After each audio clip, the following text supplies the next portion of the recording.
Hello, hello. How are y'all doing today? Looks like we can continue streaming like we normally do, even though I'm all the way back home now.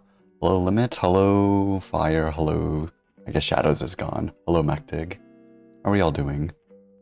A little bit slower today, but it's all alright. 305? It's 305 for me as well, so all works out. Hello, Bitter Mayonnaise. Do I sound fine? I feel like I sound a little bit different. I am using a new mic, and this is an entirely new room. It is a massive room. I don't know if you can hear the echo or not. Hopefully it's not too bad. Yeah, it's fine. It's fine. Alright, good to hear. Oh, I'm late by 5 minutes, brother. How am I late? I am not late by 5 minutes. You are fried. 5 minutes is the normal amount of time it takes.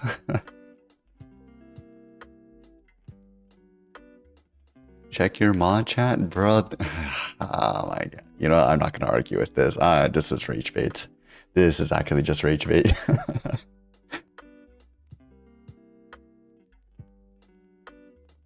Insert mandatory hello message. Hello, Anthony. You know, I'm sure at least most of you here are regular viewers of the streams, and so most of you already know that I moved back in with my parents, and this is like my first stream back from, I guess, the new place. They still don't know that I'm doing this whole streaming thing, but we'll see how long that lasts for. But for today, we're just gonna take it a little bit easy. I'm probably gonna keep the same streaming schedule as I had all throughout university because I want to spend some more time, I guess, polishing up my AI VTuber, right?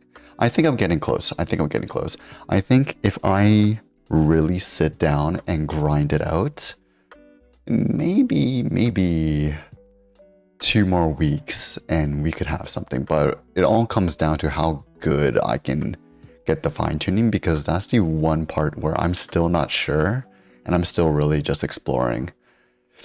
For how long he keeps it secret? Oh my god.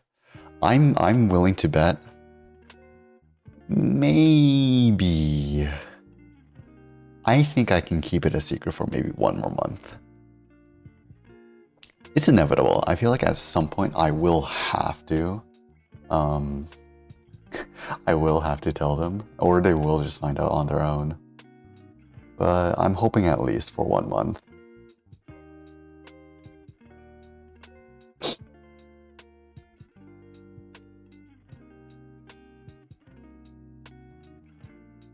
Alright, so let's begin. Do we have any more submissions? I don't think we actually have any more submissions. Oh, we do have one. Wait, is this the same? Really? We got one more submission, but it is my own video.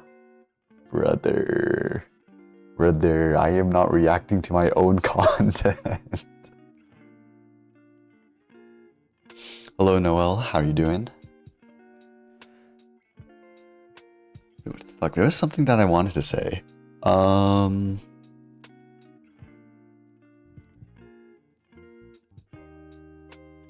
Like, there was something that I really wanted to say right before stream, and I can't seem to remember it anymore. I don't have any content to submit, sorry. That's okay. It doesn't look like we have any content for today.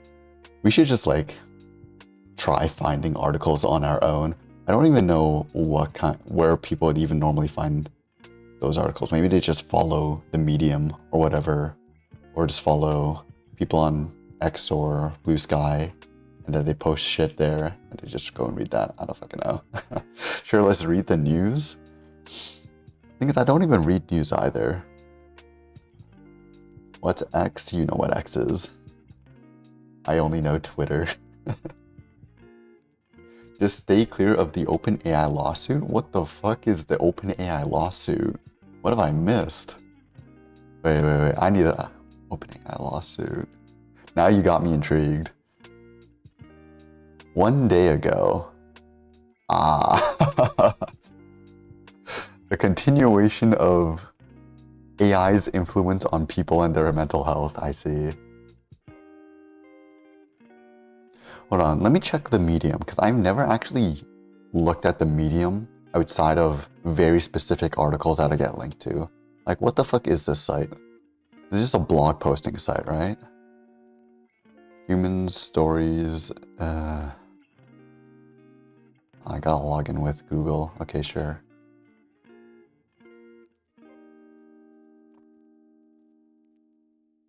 Create. Please don't read it. Yeah, I'm not gonna... If we truly have nothing... I'm probably not gonna read it. I don't want to read news from big outlets, I'm not gonna lie. It's not my thing. Oh my gosh, you know what? Okay. It's actually depressing. Was not the parents' fault this time around.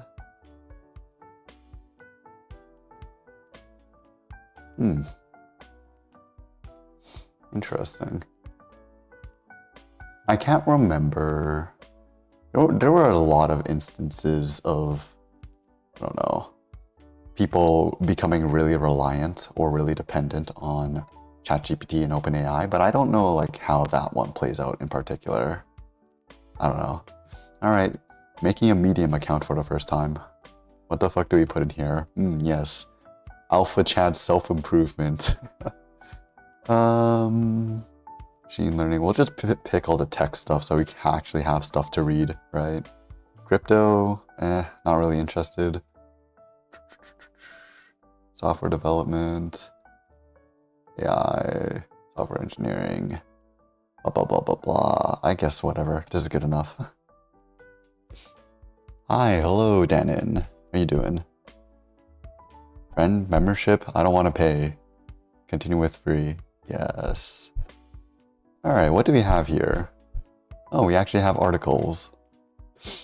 So this is just like a blog posting site. Okay. Could you check Hacker News? Hacker News? All right, hold on. We're getting all of the content sites now. We're gonna find our own content since nobody is submitting anything. Hacker News. Hacker News, Hacker News. Hacker News official API, Hacker News API. Is it just... What the fuck is... Oh, here we go. Wait. What? Oh, Y Combinator? Is it? No. No.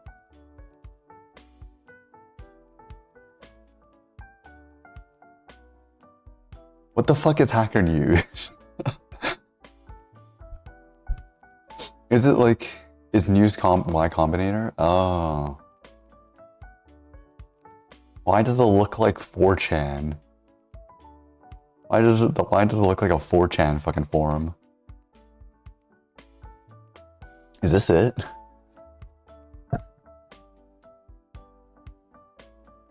I have never used Hacker News before, so I don't... This is my first time ever seeing Hacker News, actually.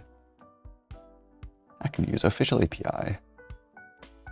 Oh, okay. Sure. Failure security systems at PayPal. Malicious versions of NX and some supporting plugins. Oh my god, plugins were published. Yeah, this is the homepage now, I guess. How to investigate Wikipedia over allegations of organized bias. Plugins? I heckin' love plugins. Guys, stop. This is very general news.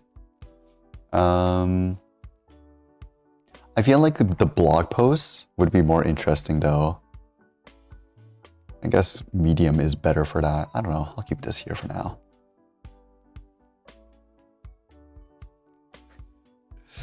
Y'all are too excited for plugins.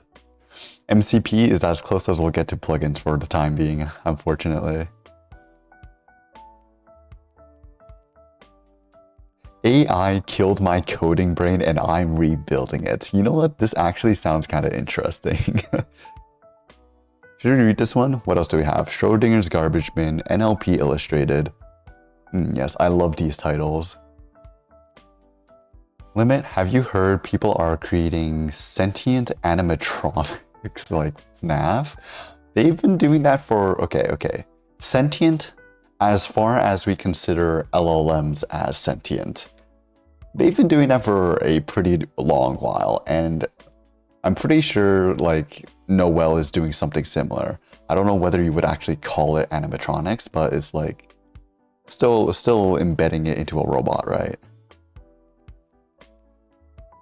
Yeah, it literally kills the ability to learn because of easy answers. Yeah, exactly. Have you guys fuck, what was the article called? Not the article. Have you guys heard of Is Google Making You Stupid? That paper? Not even that paper, that article. Is Google making you stupid? Making us stupid? Making us stupid. You guys should give this a read, because this is pretty synonymous with the argument for AI nowadays as well. Where it used to be the introduction of the internet and easy access to the internet and Google was making it like fucked up for us to learn things and think on our own. But now it's like using AI instead in this argument. Now like 10-foot tall killer robots, what in the fuck? Resources are only making you stupid within the context of your desire to retain your own critical thinking. Yeah, that's exactly. It's kind of like the same argument here as well. You know what? I think this is worth reading, and well, we're just gonna read this for today as well. And if we have time, because I don't think this is a very long article, we'll also check out this one as well and see how it kind of compares. But I really do think this is a worthwhile read for, I guess, anybody, really.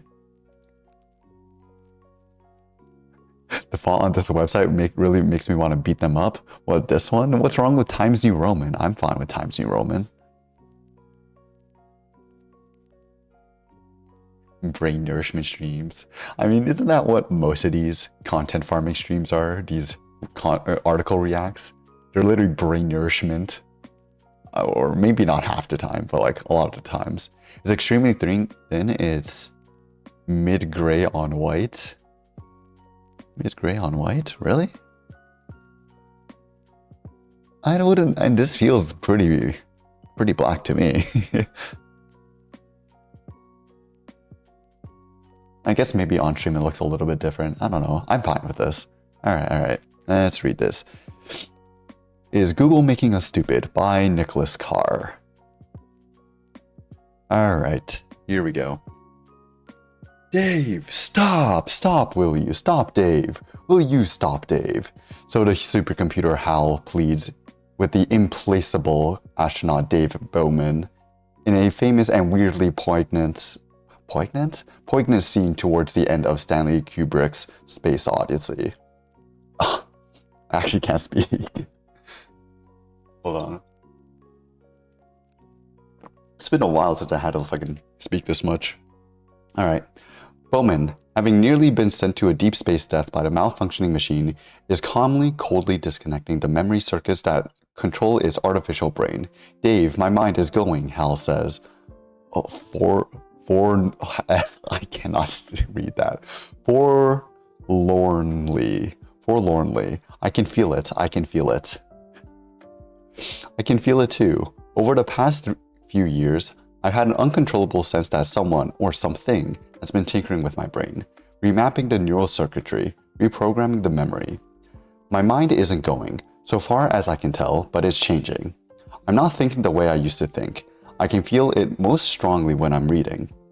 Immersing myself in a book or lengthy article used to be easy. My mind would get caught up in the narrative or the turns of the argument, and I'd spend hours strolling through long stretches of prose. That rarely is the case anymore. Now my concentration often starts to drift after 2 or 3 pages. I get fidgety, lose the thread, begin looking for something else to do. I feel as if I'm always dragging my wayward brain back to the text. My deep reading that used to come naturally has become a struggle. Honestly, this is me, but without Google. This is just me by default. I am so unable to read. What is this clip? What is this clip that you just posted? Hold on. I need to move things around.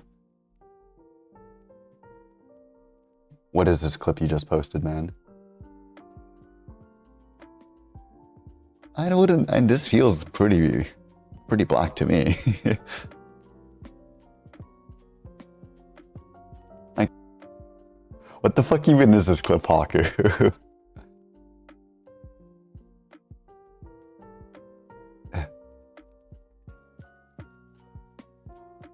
I don't, and this feels pretty black to me. Okay, buddy. Feels pretty black to me.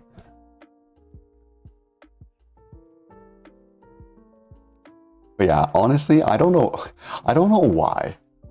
I don't get how people can like just read.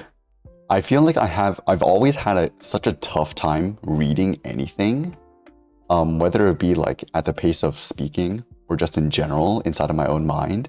I feel like I'm borderline dyslexic half the time. I'm not actually dyslexic, even though I say I am a lot of the time. But I really struggle to fucking read sometimes.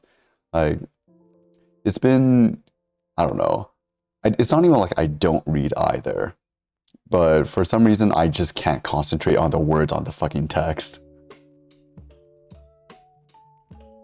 I've read a lot more recently. Knowledge intake is the best.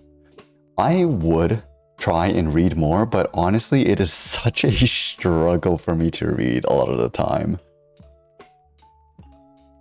Like, I don't remember if I've mentioned this before, I probably have, but back in high school, when we would have book clubs and whatever, it would take me, 1 hour to read 5 pages in a book? Try adjusting the website. It's not even a website issue, it's just any form of text I just struggle to read with. Become a subscriber to get unlimited access? Oh my god, you gotta be kidding me. No, this is free. I know it's free. This is such a common book. Not even book, but just article. Okay, this is actually kind of long. Is this the one that I've seen before?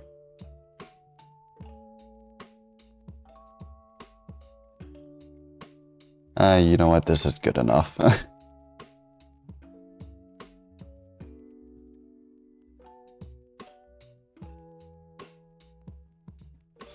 Alright, I think I know what's going on.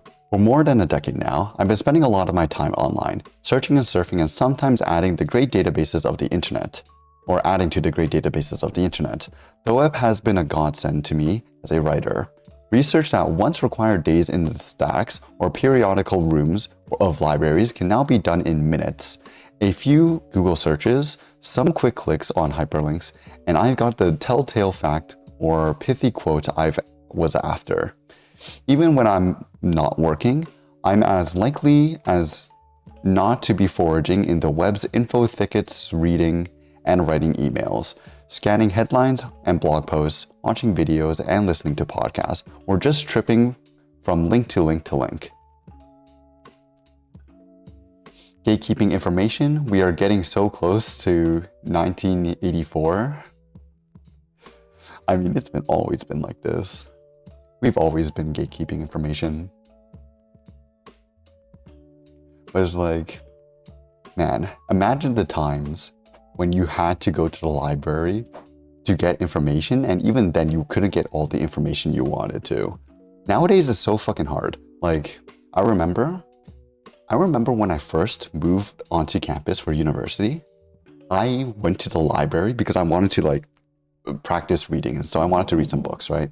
I go to the library, I ask the librarian, yo, how do I take out books? And they kind of just look at me and they're like, you have to go online in order to register for a book and then come back here to pick up the book. And I'm just like, why the fuck is this so convoluted?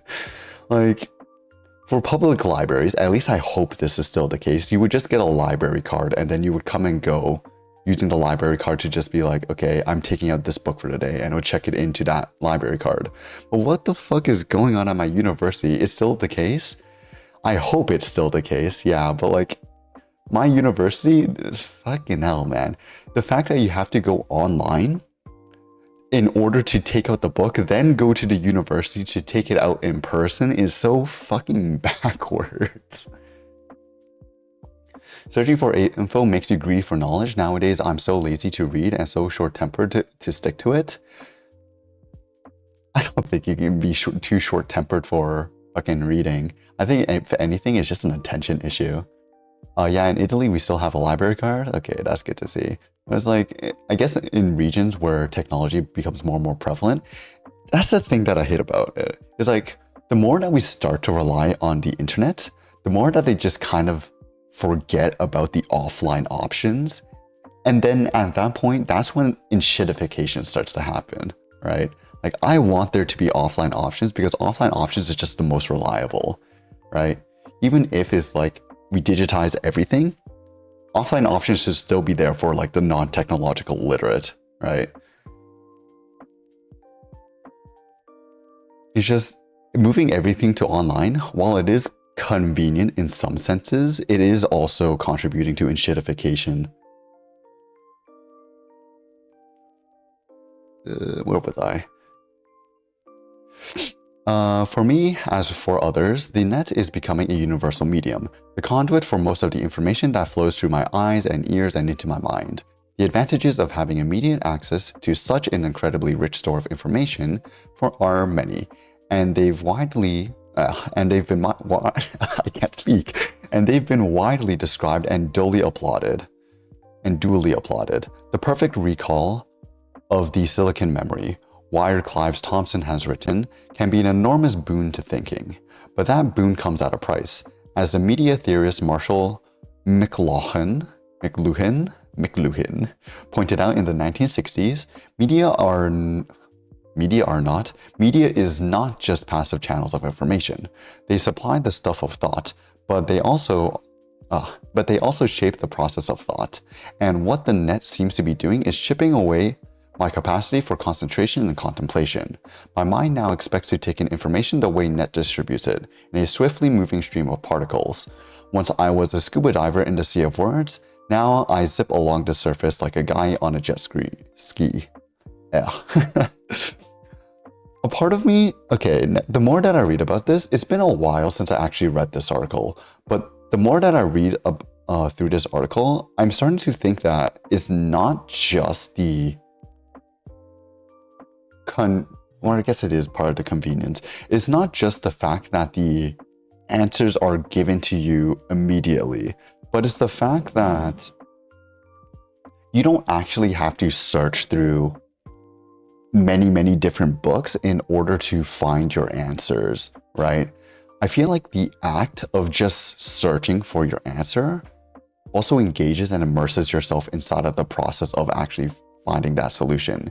And part of that contributes to your ability to, I guess, like he says here, concentrate and contemplate, right? I guess as a byproduct, you are taking in a lot more extra information as well that you wouldn't otherwise be taking in. Whereas just using the internet is a super lean way of finding your answers without having to dig through, I guess, other sources of content where you could potentially learn something new as well, right? I am not the only one. When I mention my troubles with readings to my friend and acquaintances, literary types, most of them, many say that they're having similar issues. The more they use the web, the more they have to fight to stay focused on long pieces of writing. So true. Some of the bloggers I follow have also begun mentioning the phenomenon. Scott Karp, who writes a blog about online media, recently confessed that he has stopped reading books altogether. I was a literature major in college and used to be a voracious book reader, he wrote.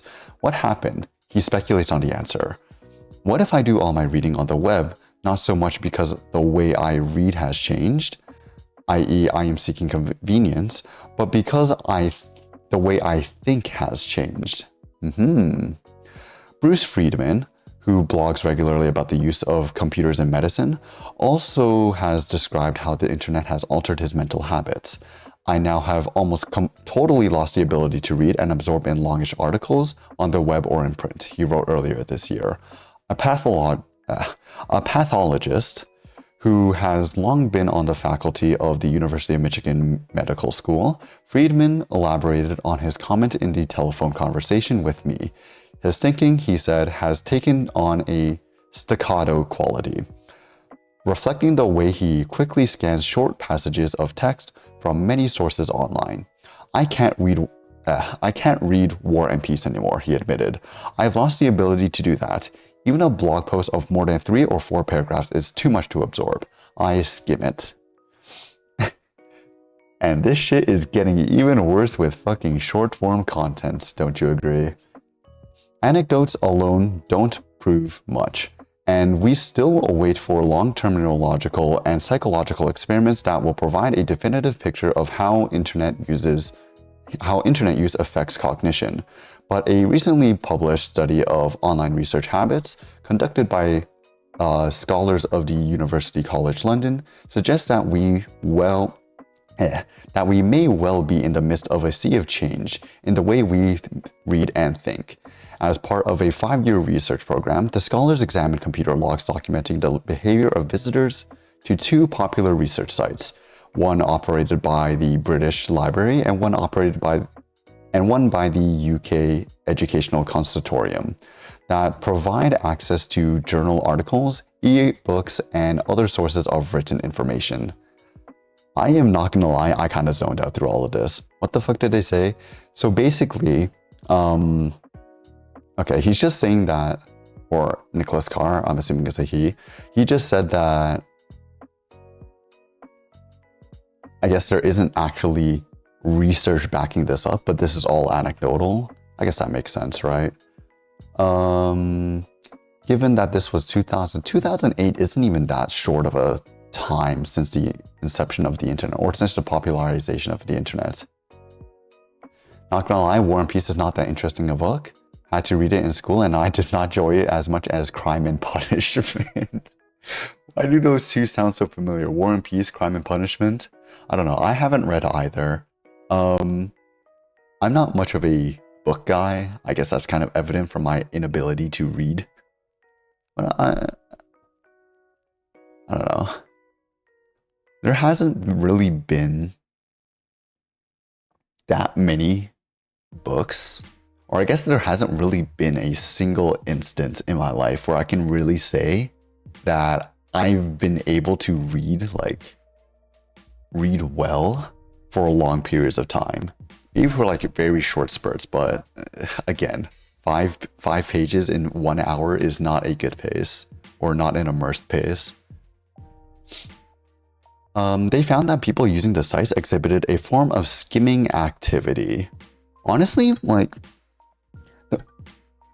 do people just skim? Do people just get good at skimming and that's how they're able to like read fast while retaining information? Because I feel like for me, at least, I'm reading 1 word at a time, every single fucking word, even the most like insignificant words. That's how I have always read. Okay, but like, okay, sure. War and Peace is by Lev Tolstoy. Crime and Punishment is by Fyodor Dostoevsky. I can't with these names.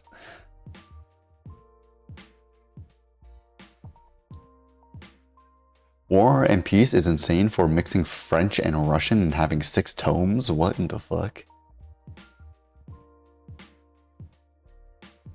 Is War and Peace really that long? I don't know. Maybe I'll have to try reading it one day. I gotta spend like... I gotta go on a reading arc and just read all of the classics. I feel like I am not cultured enough as a human. I am probably one of the least cultured people in this entire world. Like, to put it in perspective, we had this media exam, not even a media exam, we had this media pop quiz inside of high school once, and it was like, oh, what are these? It was basically just trying to classify certain advertising techniques, right? So you have heartstrings, you have star power. Star power specifically is when they're using a celebrity to promote their brand or whatever. And I remember, how many of you here know who Beyonce is? I would assume pretty much everybody here knows who Beyonce was or is. This is about during the time when Beyonce was at her peak, and one of the images that came up blatantly had Beyonce on there, had Beyonce written on the fucking front in like bold text up front and center. And I just looked at that and I was like, what the fuck am I looking at? My friends all knew that I'm like dumb as rocks when it comes to celebrities. So what they did, well, this was the only time that I've ever like actually cheated on a test. They said to me, okay, if a celebrity comes up, we'll give you the signal that it's a celebrity, right? 5 different people all sitting in front of me gave me the signal. I did not pick up on it. That fucking media quiz, I got a 50% on it. I was so boned because like half of them were all star power and I failed every single star power question. It's fucked. I literally do not know any sort of like artists. I don't know any sort of music producer. I don't know any sort of like, I am just fucked. I am so fucked. Foreigners, like other foreigners know more Canadian and American celebrities than I do.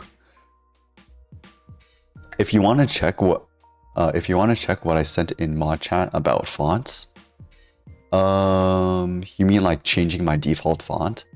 I'm not really a fan of changing default fonts for web browsers and websites. I guess it isn't pure black. It is a pretty dark gray though.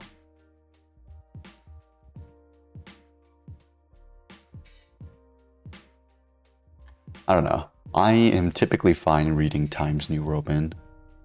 And, well, I guess this is different now. This is a different site. What in the fuck did I just open? Oh, what?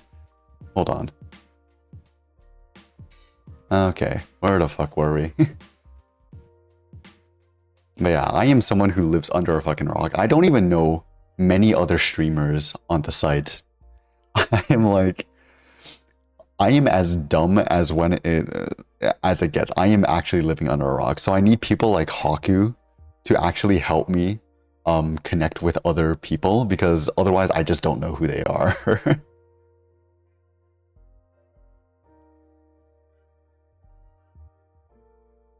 Oh, my bad, not Haku. MacTig. Or I guess I should say Haku. MacTig hasn't done shit for me yet. Man, whatever happened to Haku? Haku has been gone nowadays. I can hop on my old main if needed and get names, lol. And it's alright, it's fine. Annex don't, we already went through this. Bring one from one source to another. They typically read no more than 1 or 2 pages of an article or book before they would bounce out to another site. So true, this is exactly me. Sometimes they save a long article, but there's no evidence that they ever went back to actually read it. The authors of the report say, or the authors of the study report, it is clear that users are not reading online in the traditional sense. Indeed, there are signs that new forms of reading are emerging as users power browse horizontally through titles, content pages, and abstracts, going for quick wins. It almost seems that they go online to avoid reading in the traditional sense. This is not just a problem for reading, I would say. This is just a problem with, I guess, how do I put this? It's not just a problem on the internet, but it's more of a problem with, I guess it is a problem with the internet, right? Because this also stems to learning as well, right? If I feel like, okay, a lot of you are probably like this. I'm also like this, but you tend to just pick up a hobby, pick up a skill, do it for like maybe 1 or 2 days and then completely burn out or just give up on it. Like maybe you don't even have a reason for giving up. Maybe you just get bored and you switch up on it, right? Like you have that sudden like burst of inspiration, absolute motivation to pick up and do something. This was me for like the first 4 times that I tried making Project J Eisen. You just pick up something, you'll absolutely ham on it, you invest so much time into it, and then after 2 days you're just like, I guess I'll forget about it, maybe tomorrow, I'm busy today, and then you just never pick it back up, right? This is kind of like the same thing. You get super motivated, you start doing it, and then once you get past like the first like once you get past the whole novelty factor, once you've like start actually getting a little bit deeper into it and things start to become difficult to progress with, you stop being like, oh man, this is so fun, and then you're just like, maybe tomorrow, and then you just drop it. And so this is kind of like a problem, not just with when it comes to reading or knowledge retention or whatever. This is just I guess it's more of a universal problem, and I don't really know if it stems from our current culture or how we're raised today, because I don't know how it's really like back in the day as well. Maybe it was also like this even before the internet, but this is just something that I've observed. Thanks to the ubiquity of text on the internet, not to mention the popularity of text messaging on cell phones, we may well be reading more today than we did in the 1970s and 1980s, when television was our medium of choice. But it's a different kind of reading, and behind it lies a different kind of thinking, perhaps even a new sense of self. We are not only what we read, says Marianne Wolf, a development psychologist at Tufts University. Okay, I'm not reading all that. We are how we read.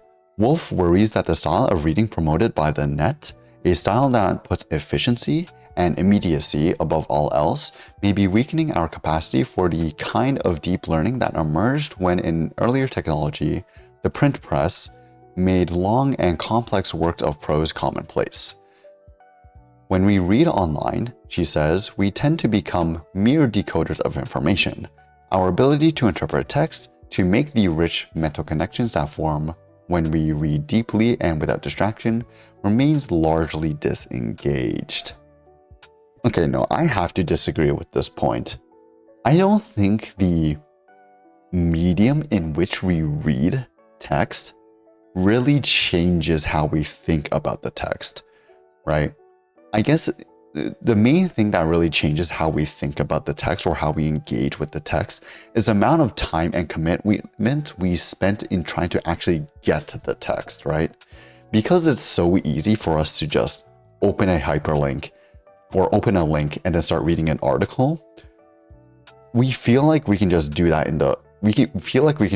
at any point, versus when it used to be like newspapers or going into a library to actually read the text. You're making a commitment to go to the library to actually read the text, and you're like, man, I do not want to come back here later. You're gonna read it right now, right? I don't think this efficiency and immediacy. Okay, the efficiency, it's not like reading text online is any more efficient than reading text in paper if it's already in front of you. Immediacy, yes, that's what I just talked about. But I also feel like with the internet being a more virtual medium that's much easier to create versus, I guess, versus like a text medium back in the day with the WordPress, right? Because WordPress is not like, I guess it's also typing, but it's like more permanent in a sense. And you have to commit more in order to actually make those pieces. I feel like the style of writing has also changed. So the style and the actual tone of the content that you're reading is different. And so maybe that also contributes to how we are able to decode and retain that information, right? Because at the end of the day, we're always mere decoders of information, as she says here, or as he says here. But it's just the information that we're decoding is a little bit different, as well as the amount of commitment that we're taking to actually get that information in the first place. I don't think there's really any difference when it comes to reading text on a screen versus on paper.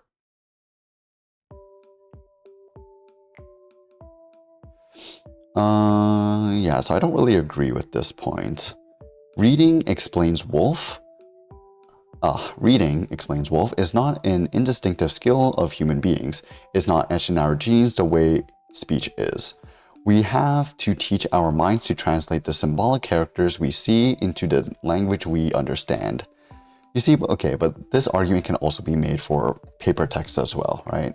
I guess the argument here is that what we're reading is not really how we naturally communicate with each other. How we naturally communicate with each other is through like body language or spoken speech, not really through symbols on a page. And the media or other technologies we use in learning and practicing the craft of reading play an important role in shaping the neural circuits inside our brains. Experiments demonstrate that readers of ideograms, such as Chinese, develop a mental circuitry for reading that is very different from the circuitry found in those of us whose written language employs the alphabet. Again, this is not an argument against the internet, it's just an argument against our writing system in general. The variations extend across many regions of the brain, including those that govern such essential cognitive functions as memory and the interpretation of visual and auditory stimuli. We can expect as well that the circuits woven by our use of the net will be different from those woven by reading books and other printed works. Again, there isn't really anything to back this up, at least at the time that they were writing this, and they don't really provide any research to back this up either, right? They're making a pretty disconnected argument with a pretty disconnected analogy. I know there are certain like research what am I saying? There are certain like research studies that I've seen where they compare the retention of information when it comes to writing versus typing them out. And they find that actually writing out, the practice of writing out and doing that motion helps you retain the information better than if you were to just type it, where every keystroke is basically the same movement, right? That type of repetition is beneficial to memory and retention of information, but this is not the same thing, right? Meanwhile, Jay Eisen in the background. Jay Eisen has just become a prop for the last month. We put her here for the clickbait, for the views, to get people to click on the stream. Sometime in 1882, Friedrich Nietzsche bought a typewriter, a Malling-Hansen writing ball to be precise. His vision was failing, and keeping his eyes focused on a page had become exhausting and painful, often bringing on crushing headaches. He had been forced to curtail his writing, and he feared that he would soon have to give it up. The typewriter rescued him, at least for some time. Once he had mastered touch typing, he was able to write with his eyes closed, using only the tips of his fingers. Words could once again flow from his mind to the page, but the machine had a subtler effect on his work. One of Nietzsche's friends, a composer, noticed a change in the style of his writing. Okay, so we're getting closer to what I was kind of talking about, where depending on the medium in which you're writing for, the style of writing does change. It's not necessarily that reading itself changes how we decode information. She's staring straight into my soul. I can change it to just eyes and have her actually just stare at you. Or maybe I should do that for my intermission screen. His already terse prose had become even tighter, more telegraphic. Perhaps you will, through this instrument, even take to a new idiom, the friend wrote in a letter, noting that in his own work, his thoughts in music and language had often depended on the quality of pen and paper. You are right, Nietzsche replied. Our writing equipment takes part in the forming of our thought. Under the sway of the machine, writes the German media scholar Friedrich Kittler, Nietzsche prose changed from arguments to aphorisms. I don't know what aphorisms are. From thoughts to puns, from rhetoric to telegram style. What are aphorism? Aphorism. A pithy observation that contains a general truth. The child is father to a man. A concise statement of a scientific principle. Okay, sure. Nietzsche, my goat. I am butchering his name so badly. I am so sorry. Is this like German or something? I would assume this is German. Don't worry, guys. In 1 year's time, I'm gonna have fluent German. Just you wait. The human brain is almost infinitely malleable. People used to think that our mental meshwork, the dense connections formed among the 100 billion or so neurons inside of our skull, was largely fixed by the time we reached adulthood. Fucking fossilization of the brain. But the brain researchers have discovered that this is not the case. James Olds, a professor of neuroscience who directs the Krasnow Institute of Advanced Study at George Mason University. These names are way too fucking long, man. Who are naming these institutions? Just name it the Krasnow Institute, bro. Says that even the adult mind is very plastic. Nerve cells routinely break old connections and form new ones. I mean, if it were the case that our minds are not plastic, then I would not be able to fucking learn anything new, right? I would not be able to make Jay Eisen at the age of 23.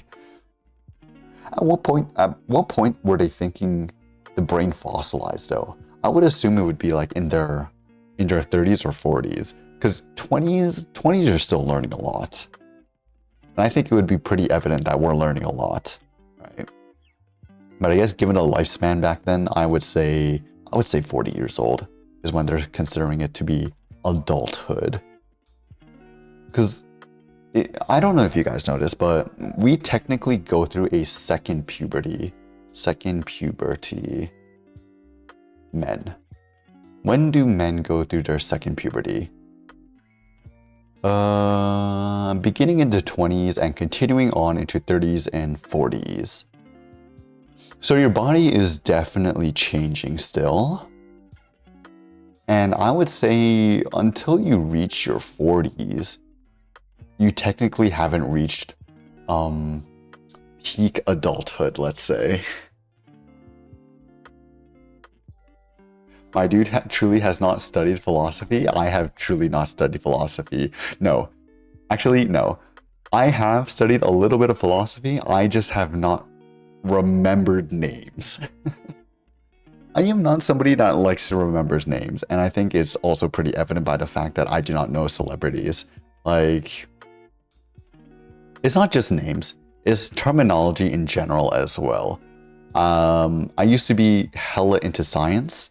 But even though I can explain a lot of the concepts perfectly, I can never put the name to the actual definition, right? I can explain the phenomenon, I cannot put the name on the phenomenon because fucking names to me are kind of just useless. Sure, they're used for communicating with other people, but who the fuck cares, right? Nerve cells routinely break old connections and form new ones. The brain, according to Olds, has the ability to reprogram itself on the fly, altering the way it functions. Yeah, that's just the brain for you. As we use the sociologist Daniel Bell, as what the sociologist Daniel Bell has called our intellectual technologies, the tools that extend our mental rather than our physical capabilities, we inevitably begin to take on the qualities of those technologies. The mechanical clock, which came into common use in the 14th century, provides a compelling example.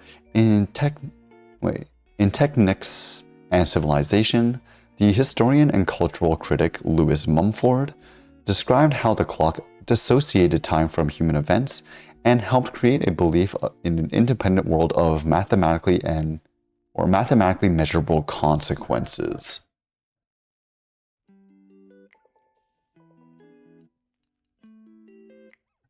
I also study science, but still have Latin and philosophy.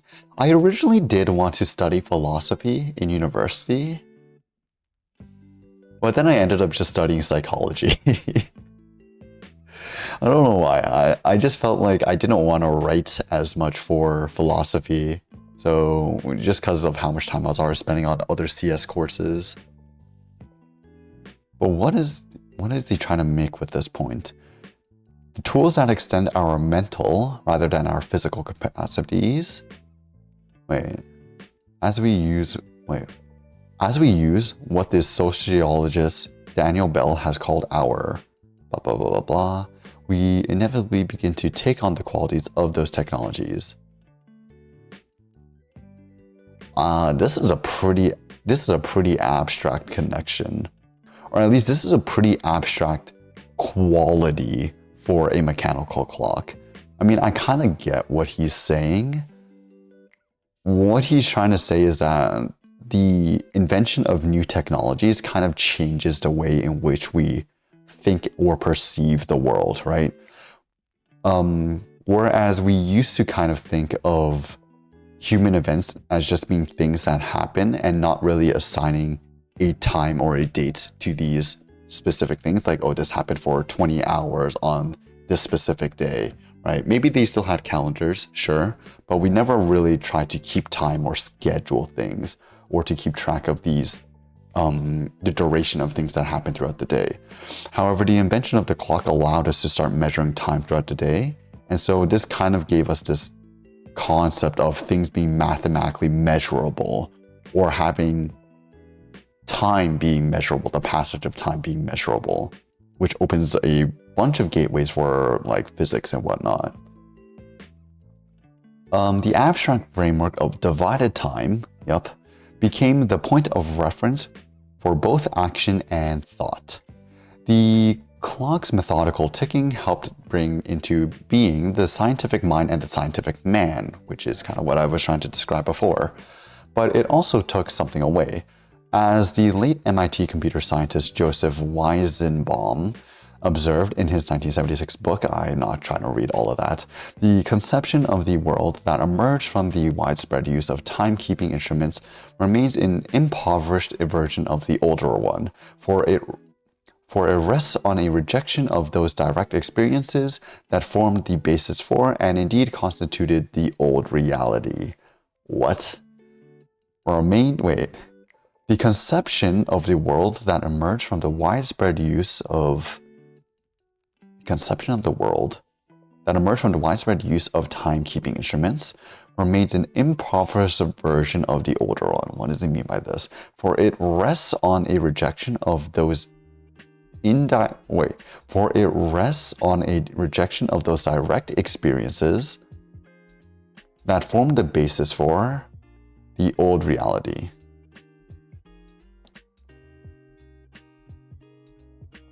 I'm not really understanding what the point being driven here.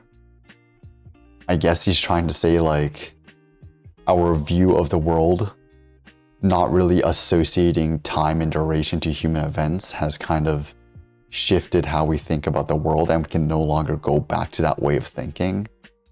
I don't know. I don't really get this quote.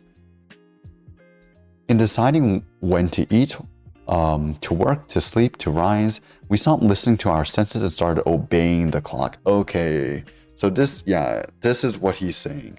So basically, we've gone from a world where we go by feeling, not really caring about the duration or what time of day it is. We start to really put things on a schedule. Like, I'm going to eat at 12 o'clock no matter what, even if I'm not feeling hungry, right? Versus back in the day, you would just eat when you're hungry, right? You wouldn't know if it's exactly 12 o'clock or not. That's kind of seems to be what he's saying here. I guess we'll see how this ties into the whole Google thing, but I kind of see it. I forget what time it is all the time.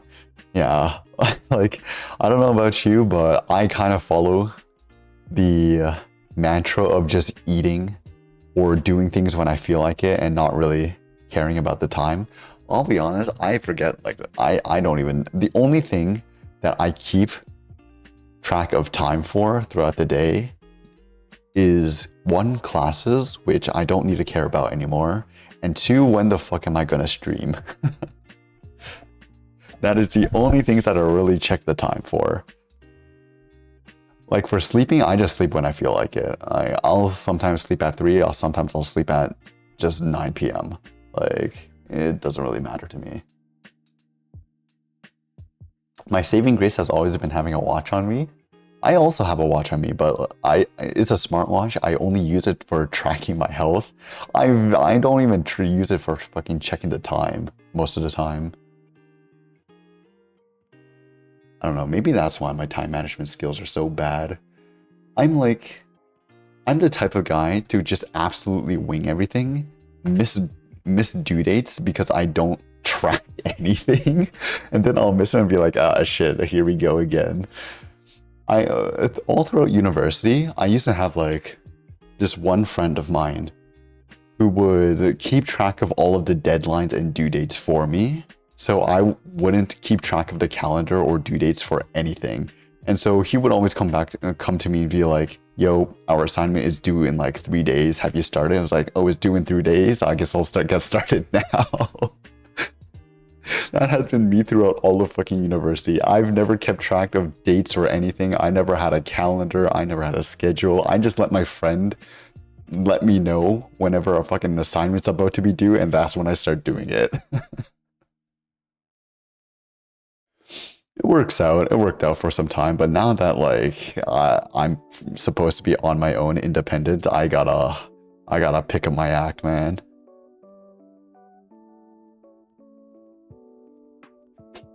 The process of adapting to new intellectual technologies. His parents listening to this.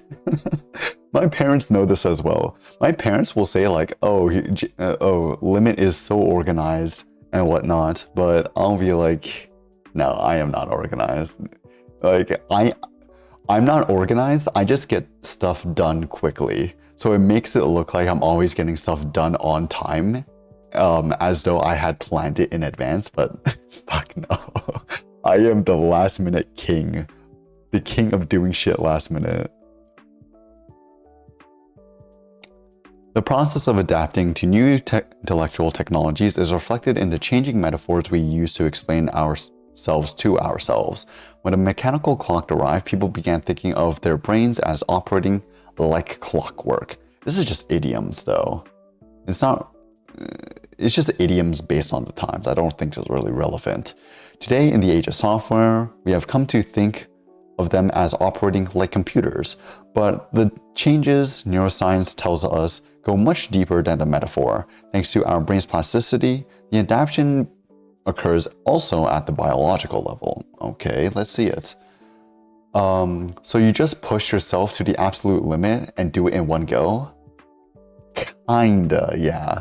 There are some assignments that are meant to be done over the course of 2 weeks, right? Maybe like a total of 10 hours, 24 hours of time commitment. And I just do it all in one sitting. I used to get so burnt out in the earlier years of university because I would like sometimes pull double all-nighters just working on fucking assignments because they're about to be due in the next 2 days and I just completely forgot about them, right? That's where the name comes from. I guess that's where the name comes from. No, my name doesn't come from that. I had that name way before I even went to university.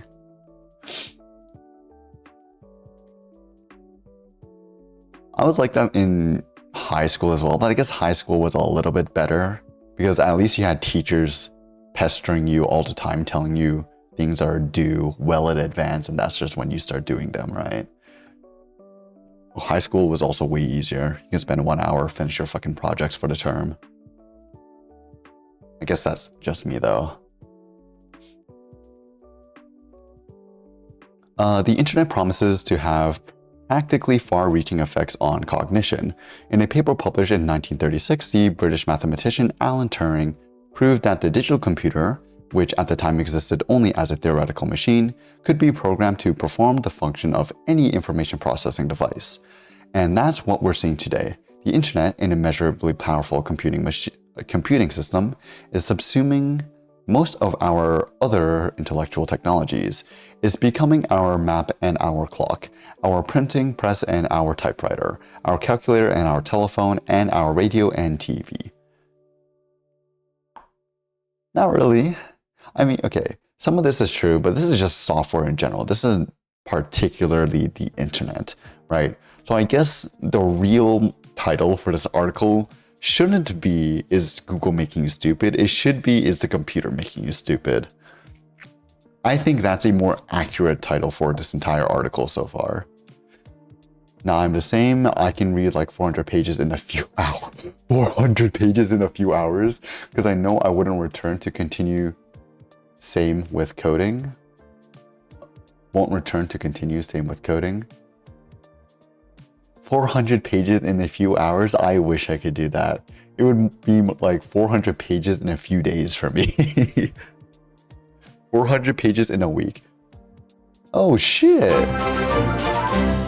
Hilda, thank you for the raid. Hilda Dave traded my stream with 36 viewers. I didn't even know you were streaming today. Normally I get notifications for your streams, but I haven't gotten any recently. Thank you, thank you. 8 Infinity to 8 is now following. Thank you, 8 Infinity, for the follow. Oh my god, it's been a while, Hilda. Actually, some things that I want to talk to you about in a little bit. Not today, but like a little bit further down the line. Thank you, Whiskey, for the follow. Thank you, Benighted, for the follow. Whiskey_metal_guardian is now following. Benighted Eliza is now following. The stream never existed. I must be schizo. The stream never existed. I must be schizo. Oh, Cheshire the Spider. Hello. Long time no see. Hope you're doing well. I'm doing pretty good. Yeah. I guess a lot of you. I guess, yeah, for a lot of you that are new here or have been here before but haven't been on stream for a while, I did move back in with my parents for the time being. So streams are a little bit different. I am working on J.E. Eisen in the background offline, trying to polish up her models and stuff because, oh my god, some of this, I remember the last stream I did with J.E. Eisen. It was okay. The fine tuning was okay, but I really needed to work on the personality and the models. So I've taken that offline because it's something that's just gonna take a long time to experiment with. Those were Hilda's words, not mine. Or were they? Yeah, but for all of you coming from Hilda's stream, all of you new viewers, what we're doing right now is just reading through our articles, reading through some tech articles. I guess this isn't really much of a tech article. This is more of a, I don't even know what you would call it. It's a psychology paper, not even a psychology paper, just an article, just a blog post.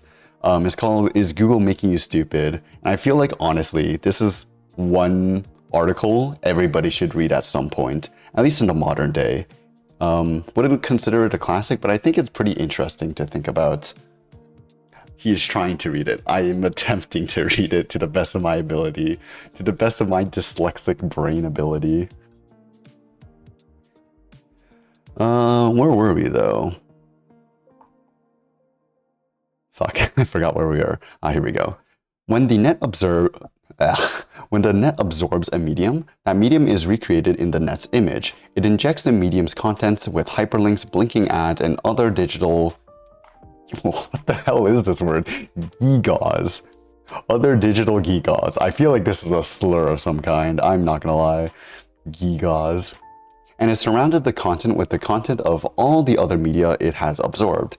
A new email message, for instance, may announce its arrival as we're glancing over the latest headlines at the newspaper sites. The other is to scatter our attention and to diffuse our concentration. Okay, we're just jumping between different arguments now. We went from...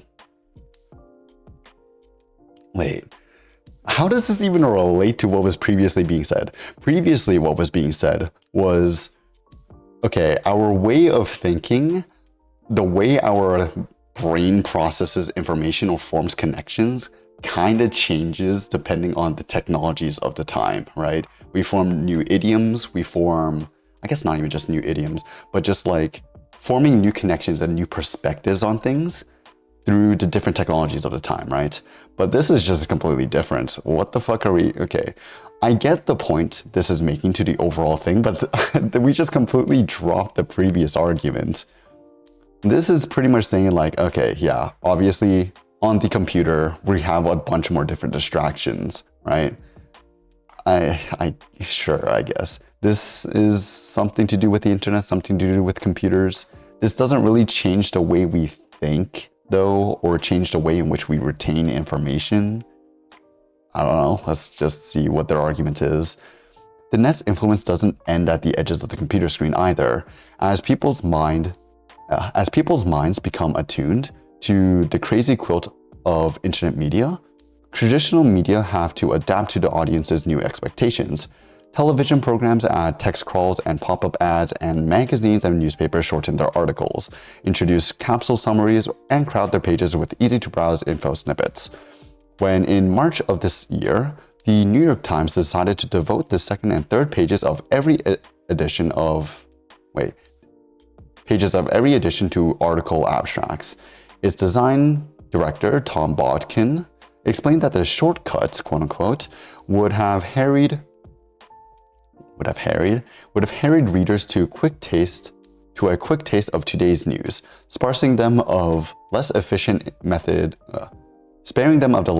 method of actually turning the pages and reading the articles. Old media have little choice but to play the new media rules. Okay. This is like prehistoric TikToks, prehistoric short form content. Instead of fucking long form articles, we got short form abstracts. Yes. Short form content of the 1800s. Not even the 1800s. Fucking whenever the New York Times came up with this. So we are gathering new slurs now. Gewgaws. Gewgaws. How do I even say it? Gewgaws. Is it gewgaws? Gewgaws. A showy thing. Especially one that is useless or worthless. That is gonna be my new favorite word. Gewgaw.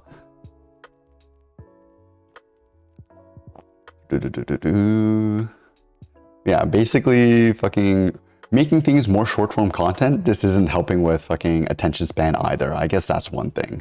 So we got more distractions. We got different ways of thinking about the content that we're reading. And we also got, okay, what fuck? We got different ways of thinking. So we got more distractions, and we also got, short form content. All right. I'm full-time giga, Jay Eisen right now. Jay Eisen, low-key a giga. It's actually a shit of slur. Speaking of Gamba, why is there still a prediction going? Why is there still a prediction going? I thought that was over. Prediction. I don't even remember who won. I don't even think there is a winner. I spent like 6 hours making my Instagram Reels anime shit again, brother. You just need to look at the same fucking Instagram Reel for 10 minutes and that's it. Yeah, you need to flip a coin, bro. Heads one, trust me, I ain't trusting you. It's been the 1 hour Gamba. Heads one, heads one. All right, prediction. Here you go, you gambling addicts. It is heads, you win this time. Never has a communication system played so many roles in our lives, or exerted such broad influence over our thoughts. As the internet does today, Well, never or I, oh my god, where am I? Never has a communication system played so many roles in our lives or exerted such broad influence over our thoughts as the internet does today. Yet for all that's been written about the net, there's been little consideration of how exactly it's reprogramming us. The net's intellectual ethic remains obscure. About the time that Nietzsche started using his typewriter, an earnest young man named Friedrich Winslow Taylor carried a stopwatch into the Midvale steel plant in Philadelphia and began a historic series of experiments aimed at improving efficiency at the plant's machinist. With the approval of Midvale's owners, he recruited a group of factory hands, set them to work on various metalworking machines, and recorded and timed their every movement as well as the operations of the machines. I remember this part of the article. Okay. By breaking down every job into a sequence of small discrete steps and then testing different ways of performing each one, Taylor created a set of precise instructions, an algorithm, we might say today, for how each worker should work. Midvale's employees grumbled with the strict new regime, claiming it turned them into little more than automatons. But the factory productivity soared.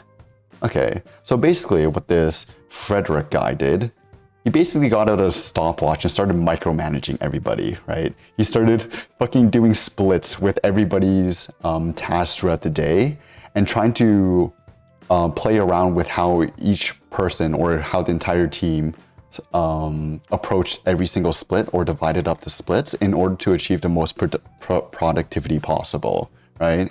Kind of dystopian, kind of micromanaging, but I'm pretty sure this had like negative consequences if they elaborate on this further.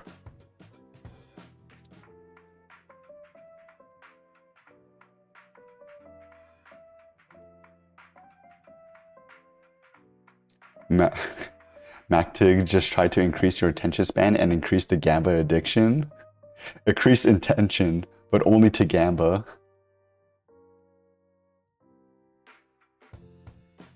I swear to God, in like 1 year time, if I'm still streaming, which I probably will be, MacTig is gonna take over the entire fucking stream into a fucking online casino. At what point are we gonna get wait, is gambling banned on Twitch? I don't think it is, right? But like, if one day, gambling does get outright banned on Twitch, are we gonna get banned for gambling channel points off of a coin flip? Like, nah, it isn't. I feel like at some point it was, though, no? Or at least it was more tightly restricted. We moving to Kick, guys? We're moving to Kick to move the gambling streams over. Dear God, no. We can gamble on Uma Musume. Uma Musume is the only exceptional form of gambling. Horse betting. Gacha and Uma Musume. More than 100 years after the invention of the steam engine, the Industrial Revolution had at last found its philosophy and its philosopher. Taylor's tight industrial choreography, his quote-unquote system as he liked to call it, was embraced by manufacturers throughout the country and in time around the world. Seeking maximum speed, maximum efficiency, and maximum output, factory workers used time and motion studies to organize their work and configure the jobs of their workers.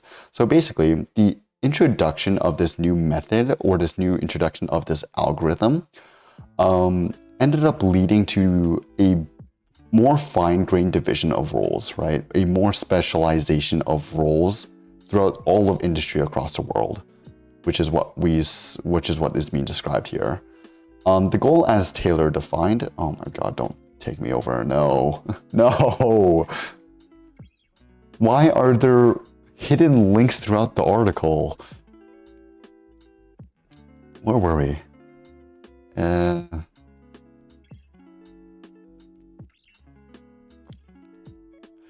The goal, as Taylor defined in his celebrated 1911 treatise, was to identify and adopt for every job the one best method of work and thereby the effect the gradual substitution of science for rule of thumb throughout the mechanic arts. Once his system was applied to all acts of manual labor, Taylor assured his followers it would bring about a restructuring not only of the industry but of society, creating a utopia. Guys, this is a utopia, I assure you, of perfect efficiency. Yes, I feel like utopia and perfect efficiency are just two things that cannot go together. In the past, the man has been first, he declared. In the future, the system must be first. This is not a utopia, this is a dystopia. What the fuck is this guy on about? Oh god, here we go. Oh, shit. It's been a while since we had a pipe. Just integrate the Neuro SKD into JISON. Alright, I'm going to take Neuro SKD, use it to generate responses from Neurosama, and then use that in my own AI VTuber. Big brain! We got Neurosama at home, guys.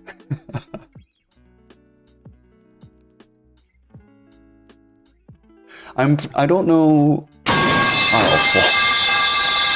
I don't know if the Neuro SKD or SDK. I don't know if the Neurosama, the Neuro SDK is. Why there's so many pipes? Fucking hell, guys. I don't know if the Neurosama SDK. I don't know if it's just the game side, the game SDK. That's oh my fucking god. I don't know if the game side is what's open to the public. I don't know if the Neurosama side is open as well. Oh my god, here we go again. Guys, stop abusing the pipes. Why are we all working together to fucking reverse engineer it?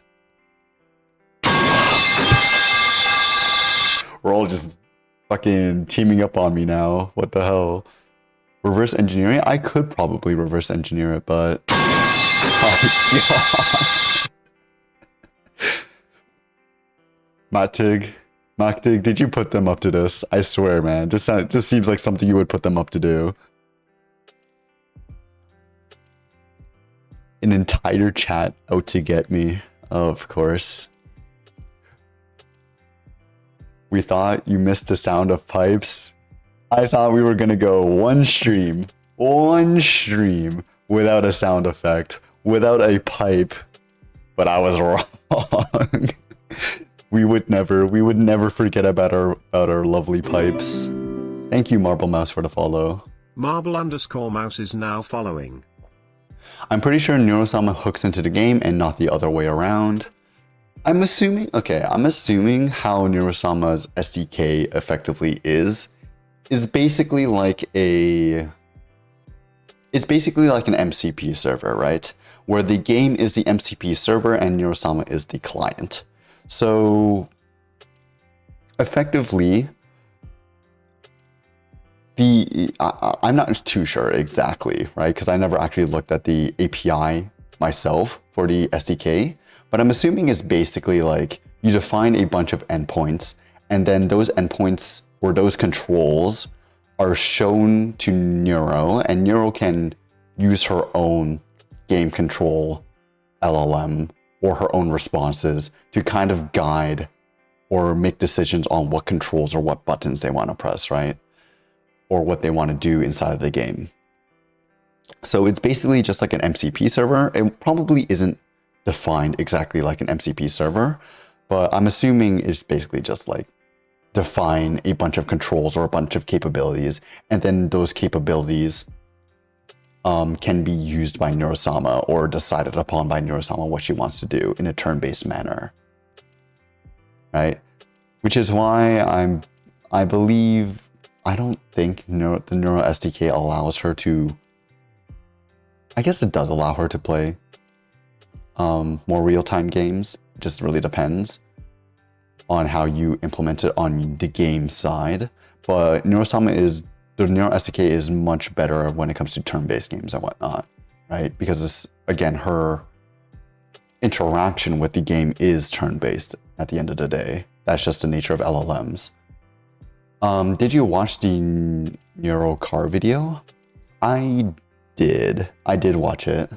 Well, what about it?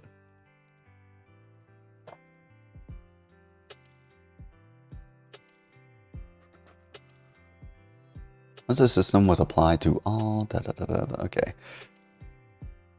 I'm just asking. What'd you think of it? I don't really remember that much from the video, to be honest. Honestly, it's something that I want to try for myself as well. I want to be able to fucking hook up Jay Eisen to random things throughout my house to like a smart home system and give her control over my entire house. It's gonna be so fucking chaotic. But if that can happen, oh my god. Oh my god, that would be so crazy. Like, I remember the original vision of Project J.E. Eisen was not just to be an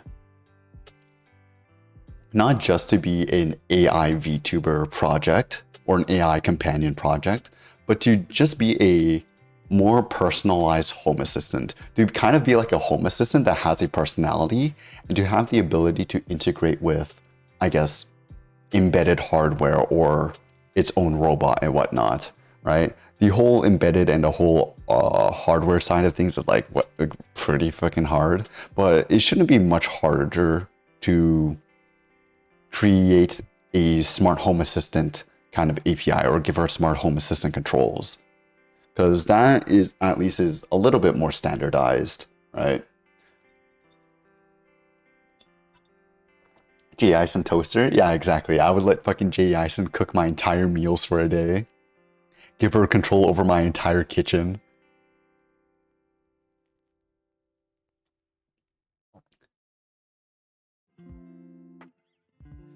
You could interfrat, what do you mean interfrat? Her into a home assistant, or interface her into a home assistant. I've never actually done any home assistant coding on my own, or integrate her into a home assistant. Yeah, I know there's like a bunch of home assistant libraries or home assistant frameworks, and that's kind of like the idea for what I want to use for her, right? But there isn't really something that's well defined for something like embedded outside of just programming it up yourself, right? But even if you program it up yourself, it's going to be very curated to the specific hardware that you're using, unless if I end up making drivers for everything. But like, I'm just one person, there's no way I'm doing that. You whisper your little secrets to J.E. Eisen every night. What in the comment is that? I haven't actually talked to... Okay. To be honest, outside of streams and outside of what you see on camera for videos, I don't really talk to J.E. Eisen that much, right?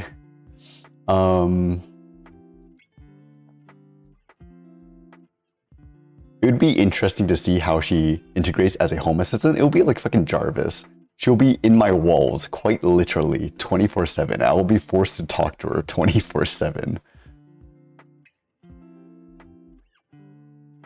Your daughter? What do you mean my daughter? Another deadbeat dad.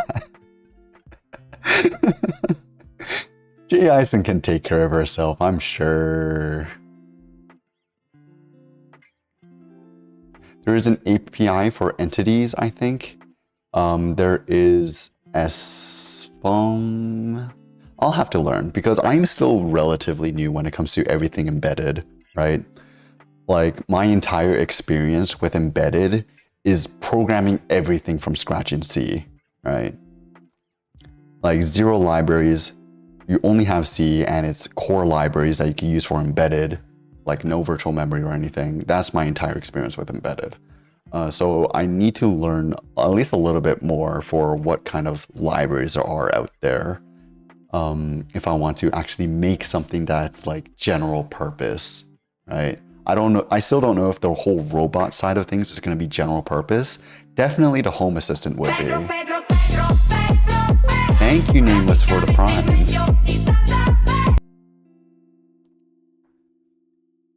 Get a tablet running with... Wait. Limit pick the coin flip winner? Ooh, what was the coin flip winner? Who's the coin flip winner? Get a tablet running the totally existing J.E. Eisen webpage. Totally existing. Don't worry, don't worry.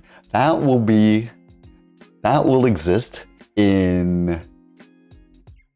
I don't want to make a fucking promise I can't keep. 1 year's time. In 1 year's time, we're gonna have a webpage.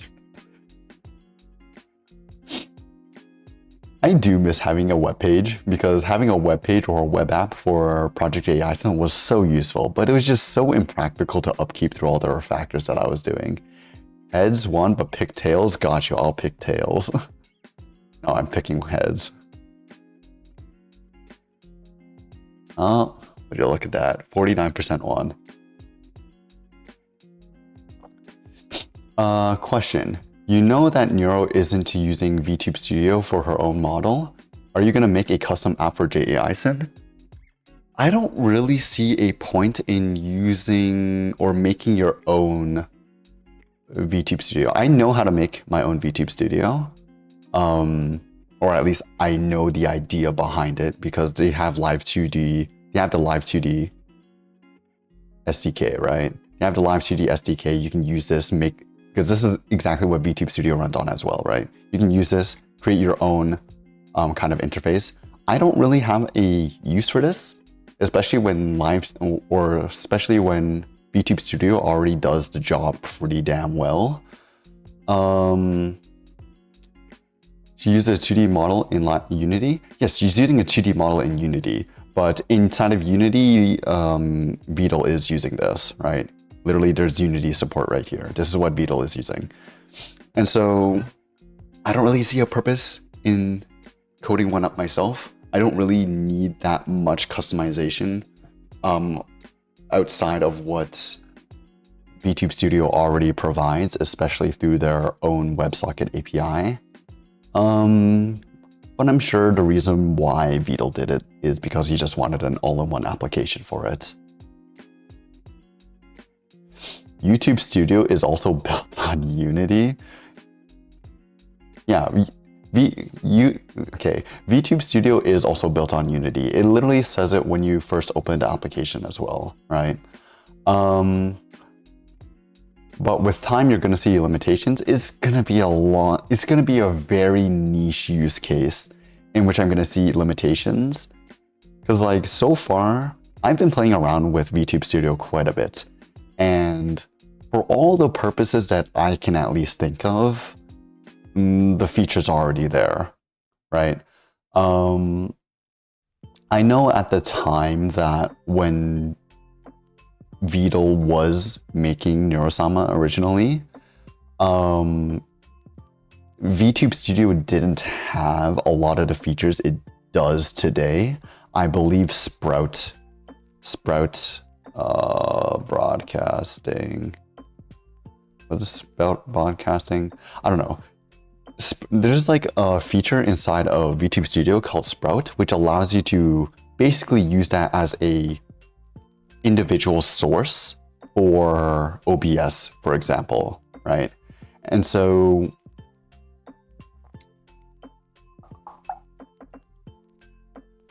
I can see that being something that Beetle would have wanted with how he's kind of directing video and audio between two different computers. Maybe he just wanted to stream the video directly from his live 2D model directly to his computer and then stream it out from there, right? That feature wasn't there originally with VTube Studio, but now it's actually there. You can also collab with other people inside of VTube Studio. So literally, I don't really see much of a use for making your own VTube Studio. I love using Sprout 2. Yeah, oh, that's what it's called, Sprout 2. And whatever, Sprout 2. Sprout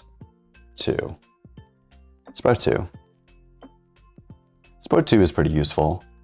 I do want to play around with it a little bit more because I think there are other use cases in which we can use that for.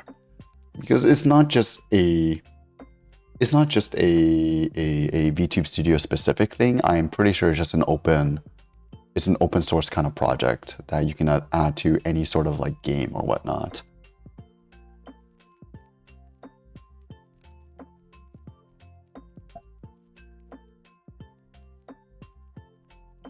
I built a live 2D pipeline on iOS to run my AI so that I can take her everywhere. It's pretty cool. That is another valid use case as well, right?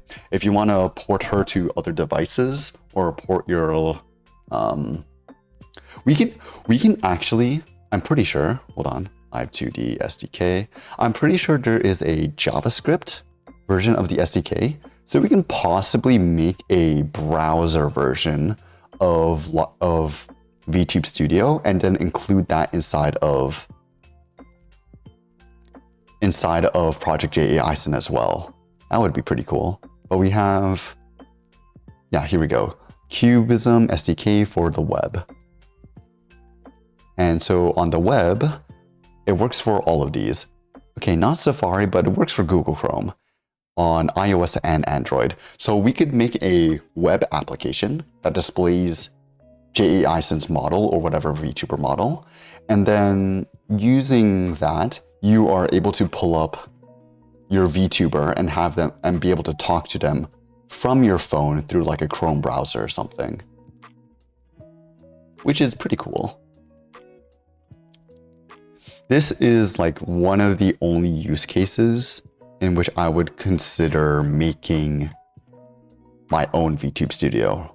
It would just be to integrate it into Project JA Ison directly on the web. Okay, enough rambling on that part. We got like 2 more pages to go. More than 100 years after the invention of the steam engine, the Industrial Revolution had at last found its philosophy and philosopher. Okay, we already read this. In the future, the system must be first.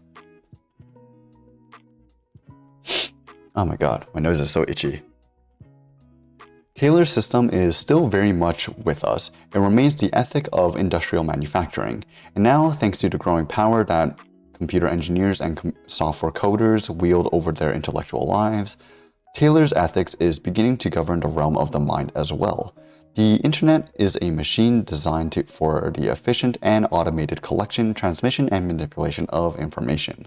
And its legions of programmers are intent on finding the one best method, the perfect algorithm, to carry out every mental movement of what we've come to describe as knowledge work. The internet is a machine designed for the efficient and automated collection, blah, blah, blah, blah, blah. And its legions of programmers are intended to find one best method, one perfect algorithm to carry out every mental movement of what we've come to describe as knowledge work. Okay, so they're applying the same philosophy of physical work in labor and the granularity of it to knowledge work or the consumption of content online. I guess this isn't really going into the details of how the internet is kind of rotting our brains, but highlighting more of the fact that programmers and these corporations are treating attention as a currency now, right? Trying to find the best way or most efficient way to collect and more importantly, transmit information, trying to get their information in front of other people, like through advertisements or through just trying to get clicks. In general, I think that's what they're trying to say, right? What? Well, I fucked it off. 1 sec, let me do something smart. Refund the points. How the fuck do I refund points?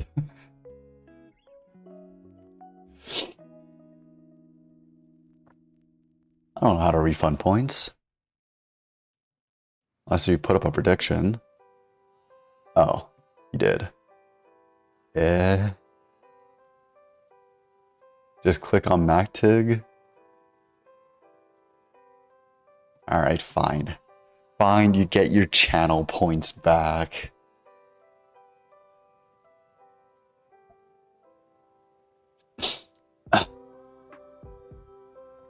Alright. Google's headquarters in Mountain View, California, the Googleplex, is the internet's high church, a religion practiced inside the walls of the Taylorism.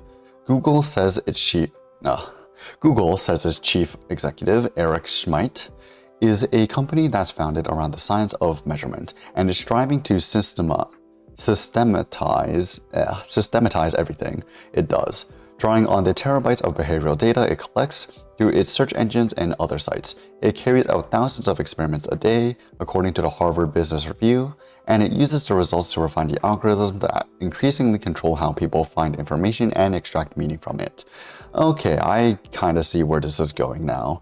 So, just like how Taylor pulled out the stopwatch and started micromanaging everybody, or not just micromanaging, but started measuring everything to kind of find the most efficient method of working, Google is kind of doing the same thing where they're basically just running like A/B tests or running experiments to see what gets the most engagement, what gets the most, I guess, efficiency out of their systems and applying it to here. This is what every business does, really, right? But it's just different because Google has a monopoly on the internet during that time. And so pretty much everything they do kind of guides the direction for the future of what the internet would look like during this time period, right? All the practices for how search engines, what kind of features they do, how you engage with content, that sort of thing. The company has declared that its mission is to organize the world's information to make it universally accessible and usable. It seeks to develop the perfect search engine, which it defined as something that understands exactly what you mean and gives you back exactly what you want. Basically AI. In Google's view, information is a kind of commodity, a utilitarian resource that can be mined and processed with industrial efficiency. The more pieces of information we can quote-unquote access, the faster we can extract their gist, the more productive we become as thinkers. That is what they think. Where does it end? Sergey Brin and Larry Page, the gifted young men who founded Google, while pursuing, stop giving them these long-winded titles, man, speak frequently of their desire to turn their search engine into artificial intelligence, a HAL-like system that might be connected directly to our brains. The ultimate search engine is something as smart as people, or smarter, Page said in a speech a few years back. For us, working on search is a way to working on artificial intelligence. You know what? Maybe this is why they fucking force the AI and the AI results down our throats so often. Maybe this is where it originated from. In a 2004 interview with Newsweek, Brin said, "Certainly if you had all of the world's information directly attached to your brain or an artificial brain that was smarter than your brain, you'd be better off." Last year, Page told a convention of scientists that Google is quote-unquote really trying to build artificial intelligence and to do it on a large scale, right? This was them working on Google DeepMind. Was it Google DeepMind? It was Google DeepMind, but Google back in the day was a really big researcher when it comes to AI and trying to get what we have today with all these natural language models. Oh my god, my fucking nose is so stuffy right now. Oh.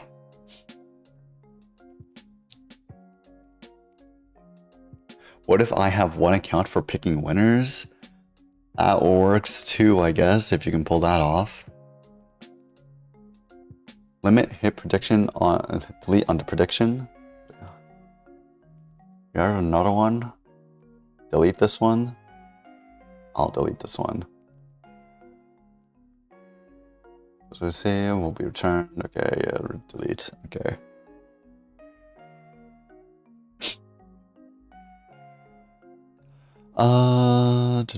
Such an ambition is a natural one, even an admirable one, for a pair of math whizzes with vast quantities of cash at their disposal and a small army of computer scientists in their employ. A fundamentally scientific enterprise, Google is motivated by the desire to use technology, in Eric Schmidt's words, to solve problems that never have been solved before. And artificial intelligence is the hardest problem out there. Why wouldn't Brin and Page want to be the ones to crack it?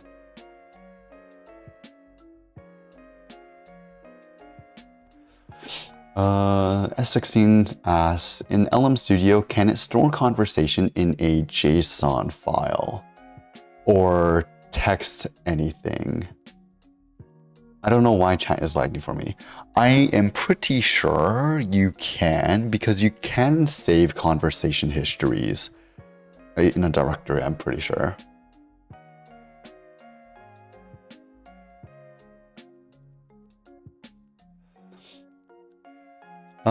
Still, their assumption that we'd all, quote unquote, be better off with our brains, if our brains were supplemented, or even replaced by an artificial intelligence is unsettling.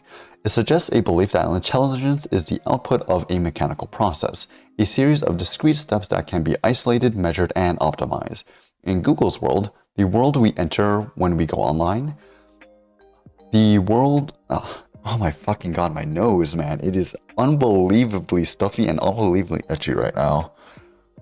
There's a little place for the fuzziness of contemplation. Ambition is not an opening for insight, but a bug to be fixed. The human brain is just an outdated computer that needs a faster processor and a bigger hard drive. The idea that our brains should operate at high speed data processing machines is not only built into the workings of the internet, it is the network's reigning business model as well. The faster we surf across the web, the more links we click and pages we view, the more opportunities Google and other companies gain to collect information about us and to feed us advertisements. Most of the proprietors of the commercial internet have a financial stake in collecting the crumbs of data we leave behind as we flit from link to link. The more crumbs, the better. The last thing these companies want is to encourage leisurely reading or slow, concentrated thought. It's in their economic interest to drive us to distraction. I've never actually thought about it that way. I know I've read this article before, but I didn't remember this point at all. Okay, so I see now. Okay, I see their arguments from everything that they've been building up towards now. So basically, it's not in the interest of Google, article writers, anybody to really create long-winded articles such as this one, because you can't, how is this going to make money, right? If you have one ad per page and the viewer sits on one page for like 1 hour, you're only getting 1 hour, no, you're only getting 1 ad per hour per user. But if you were to have clicked on 5 different links, visited 5 different pages in the span of that hour, then you would have contributed 5 ads per hour, which contributes 5 times more ad revenue for that company versus having one long-winded page. And so what these companies are doing are, first of all, giving you clickbait titles, more distractions, and last of all, making shittier articles or faster to read articles, short form content in which you're kind of forced to move on to the next page where they can display even more ads and get more ad revenue out of you.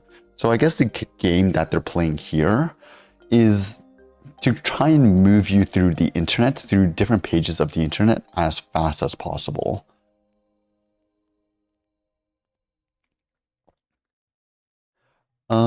I think I like the idea of AI corporation rather than AI supremacy. It's kind of a strange ideal to hold, to be honest, but I guess they don't know what modern AI would be like. Yeah, you need to remember that this article was written in 2008 when pretty much not many people had the idea of or had any insight into what modern generative AI would look like today, right? Or to kind of see the direction it's taken. And even across those like 12 years until 2020, Google's opinion would have changed quite a bit. And so their fundamental principle, their driving principle is to kind of create the ultimate information finding system, right?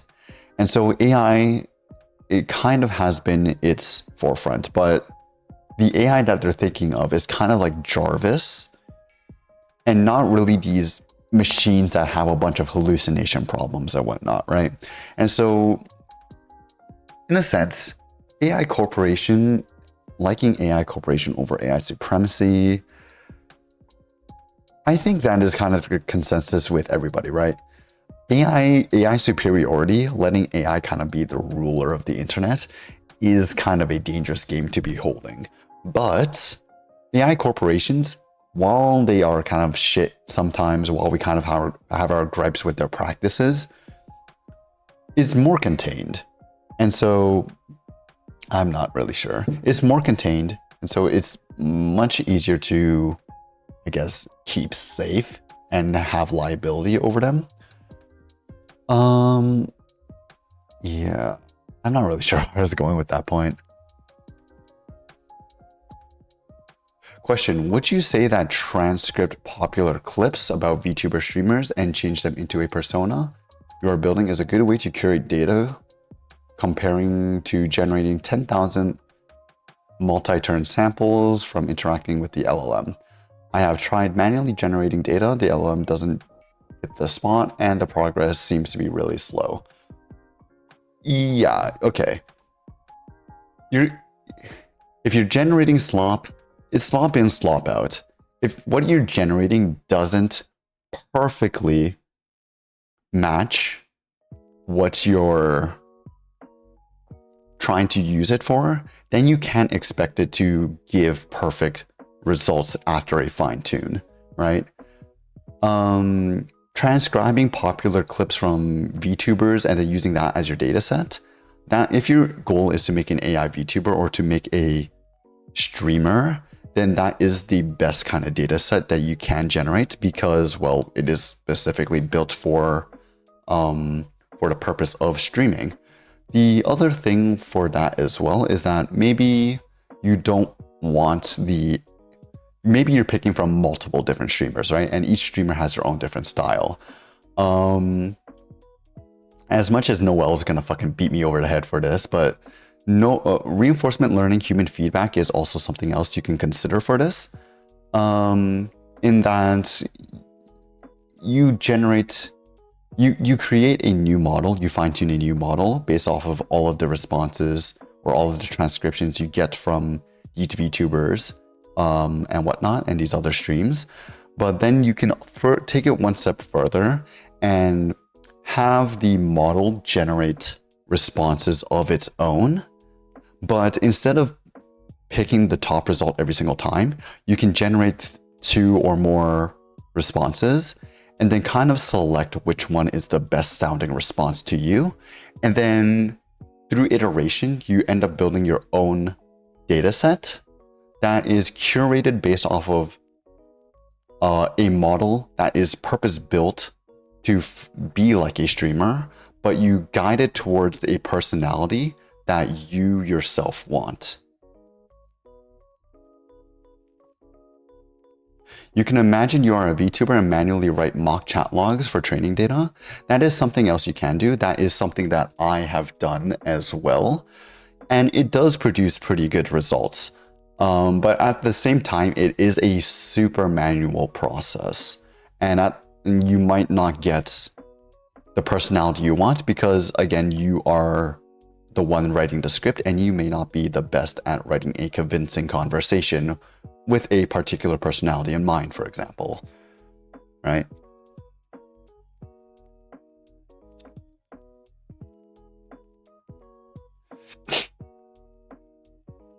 Like, I remember for me, I made a data set with about 30 turns of conversation, 10 conversations in total. That took me around 5 hours to do. And that was just a conversation between myself and J.A. Ison, right? Manually writing it, every single line that I would say and every single line that J.A. Ison would say, I wrote that by hand. And that took me around 5 hours. So it's a bit of a time commitment. And it doesn't even include stuff like tool calling, potential tool calling, multiple parties inside of the chat, additional context, vision. It doesn't include all that other information. So I think it would be easiest to just transcribe other people's stream if that is the kind of direction that you're trying to go for, right? As a AI streamer. I have a lot of different videos on YouTube of people crafting their own advanced AI VTuber with unique features. One tried to implement or replicate how humans store memories and remember in general. I mean, yeah, there are definitely many different ways in which you can approach architecture. Yeah, there are definitely many different ways in which you can approach architecture, and even trying to say like replicate how humans store memories and remember in general.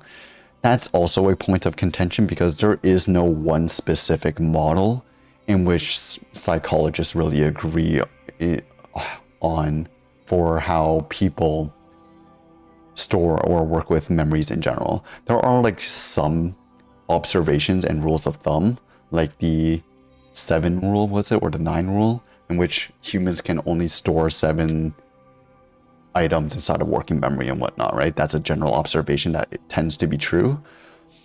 But in terms of the actual architecture for what kinds of memories we have, what kind of working memories we have, how we pay attention, that sort of thing, those are all kind of points of contention that are still debated in the world of psychology. Did you see that Grok 2.0 is on Hugging Face? No, I did not. That's... really? I'll have to play around with that in a little bit. Probably off stream. There are some models that I do want to play around with. Oh yeah. I heard that the first 2 batches of Framework desktops got shipped out. So hopefully before I move to Germany, I get my new Framework desktop and I'll be able to fucking play around with larger models like GPT OSS. Does GPT OSS have a smaller model? Because I know they have their 120 billion model, I think. GPT OSS. Because I want to play around with a smaller model for tool calling purposes. Because I was talking to Lux about this, and there doesn't seem to be many local models, at least on the smaller side, that are good for, well, creating structured outputs and tool calling.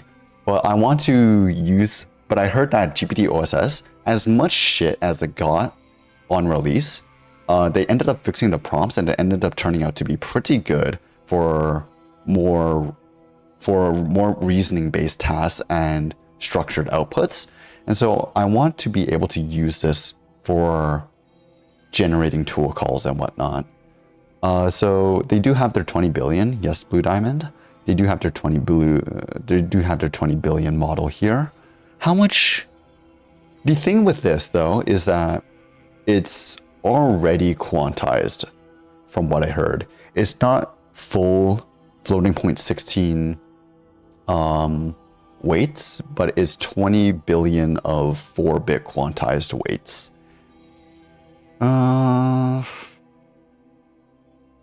And for some reason, it is still very big. I don't know the actual architecture in which they use.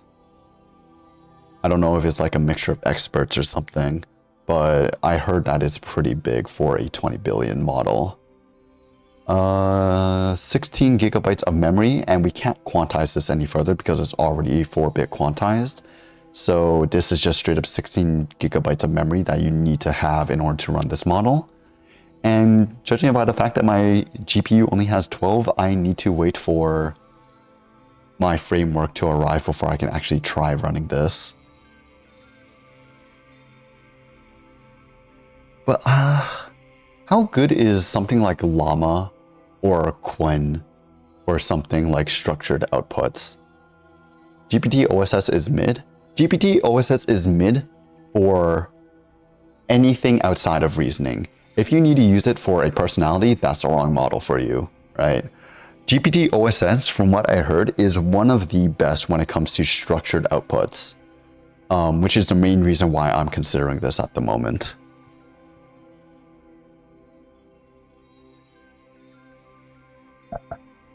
Anyways, back to the article. You don't have much more.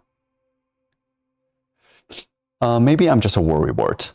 Just as there's tendency to glorify technological progress, there's a counter tendency to expect the worst when every new tool or machine. In Plato's Phaedrus, Socrates bemoaned the development of writing. He feared that as people came to rely on the written word as a substitute for the knowledge they used to carry inside their heads, they would, in the words of one of the dialogue's characters, cease to exercise their memory and become forgetful. This is actually a thing we have today. I remember when I first picked up Obsidian Notes, or Obsidian Notebook, there was like this whole community within. This was when I first learned about externalism, and the people who have used Obsidian are heavily into this concept of externalism. And externalism is, in essence, just putting your knowledge into some other form outside of your brain, right? It can be written inside of a notebook, but in the case of Obsidian notebooks, it's just writing it out into text and then storing it inside of your vaults. Obsidian is great, just don't make multiple vaults. Yeah, I fell into that trap in the when I first started using Obsidian. I made like multiple vaults, but nowadays I only just use the one vault. I forgot about all the other vaults. But this whole concept of externalism is pretty interesting. I can see it being very useful when you do need to store a lot of information, and note for a lot of information, right? It helps with you not really forgetting things, right? Because they're already written out for you. So even if your memory fails, they're still going to be somewhere inside of your notebook, and eventually you'll go back to that note, read it, and memorize that fact for yourself. But the thing is, the whole practice of externalism, to be effective and to be as effective as just memorizing or practicing, getting your reps inside of your own brain, is to actually go back and reread your notes or to review your notes. And as somebody that doesn't really review their notes, it isn't all that useful for me. So I found that, for me at least, whenever I use Obsidian, I'm using it more as a scratch pad, or when I do know that I am going to go back through my notes and read it, I mainly use it for those purposes, as opposed to all of the shit that I've been learning with Project JEIs and so far. I told myself I was going to make like a bunch of, I guess, mini blogs for myself, tracking all of the different things that I learned throughout Project JEIs inside of there. And so far, I only have like 2 pages, and I haven't kept up with it for like the last 6 months or so. But it is something that I can see being useful. But again, there is this point that once you start to rely on that as your main source of memory and you don't try and review the notes yourself, then you basically stop trying to memorize things and you don't retain the information as easily. There's also the point that, like, if you're relying on the fact that you have this book with all of your information stored inside of it, then you aren't really capable of critically thinking, or not that you're not capable of critically thinking, but you aren't capable of connecting different facts together to solve a problem, because all of your facts are disjoint and not readily accessible, right? The moment you move information to an external source and you forget about it, all of a sudden you've just unlearned that information. And in order to relearn that information, you need to read through the entire book again. But that's effectively the same as buying a textbook and saying you'll read it when you need the information. You don't know the concepts or what the textbook contains until you actually read it.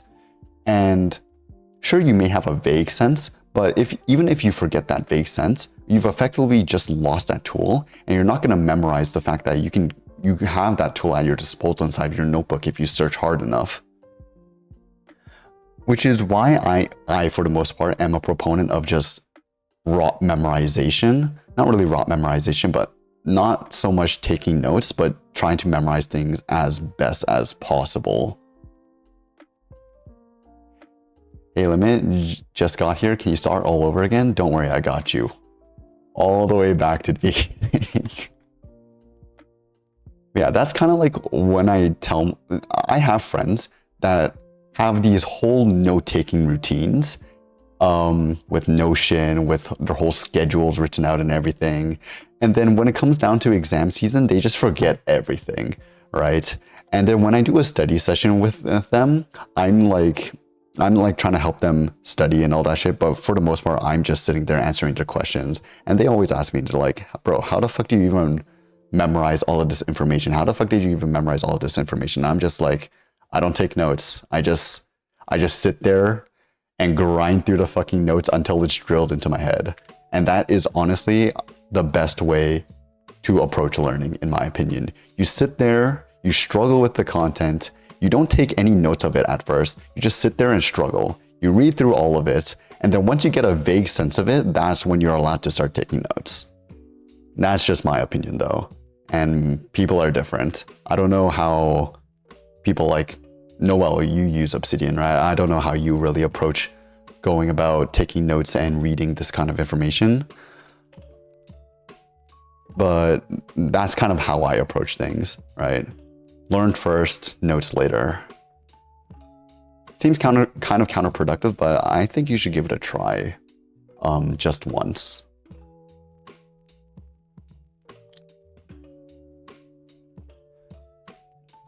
And because they would be able to receive a quantity of information without proper instruction, they would, quote, be very knowledgeable when they are, for the most part, quite ignorant. They would be filled with the concept of wisdom instead of real wisdom. Socrates wasn't wrong. The new technology did often have the effects he feared, but he was short-sighted. He couldn't foresee the many ways that writing and reading would serve to spread information, spur fresh ideas, and expand human knowledge, if not wisdom. What are notes? So true. What are notes? Notes are overrated. Is it the advantages of Obsidian though, linking the notes and via seeing the graph connection? The one reason why I prefer using Obsidian over my old note-taking apps like, I don't know, fucking OneNote, for example, or Notion. The reason why I like Obsidian notebooks so much is because of the graph view. It allows you to kind of see what's connected or to organize your information better, right? Once you start taking a ton of notes, like even for one course inside of university, you end up with maybe 14 notes or 14 pages of different lectures. I don't even know what you would call them universally. You would have 14 different pages of notes, like web pages or whatever.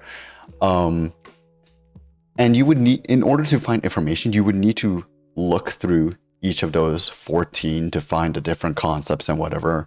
And that's just not a very efficient way of searching through, especially once you start to consider the fact that, oh, you have 5 different courses per term, and now you're taking 8 different terms for a total of what? That's like 40 times 14, 100, 400 and 560. 560 pages of notes. Okay. Yeah, 560 pages of notes. Wait, is that right? Yeah, you have 560 pages of notes. Think of how long your table of contents is going to be, right? And then later in the future, once you want to pull information from your studies at some point, you're going to have to scroll through 560 fucking titles just to find the one title that kind of matches what you were looking for, and then pull that up and then read through all of your notes there to find that answer. Like, no, that's not an efficient way of doing it. The one thing I like about Obsidian Notes is that everything is kind of already laid out there. And so just based off the color or based off of the biggest nodes, you can break it down and move down it like an actual tree, right? But it's just more visual and much more easily organized. It is more extensible and is local as well. Yeah, that is also a pretty nice thing about it as well. It is extensible, it is local, you can sync across different devices. That is pretty nice. But it's just, I don't think any other note-taking app does organization like Obsidian does, at least with that graph view. You're going to be hard-pressed to find it in other applications. I think other applications are starting to take up and add that as a feature, but I still prefer how Obsidian does it.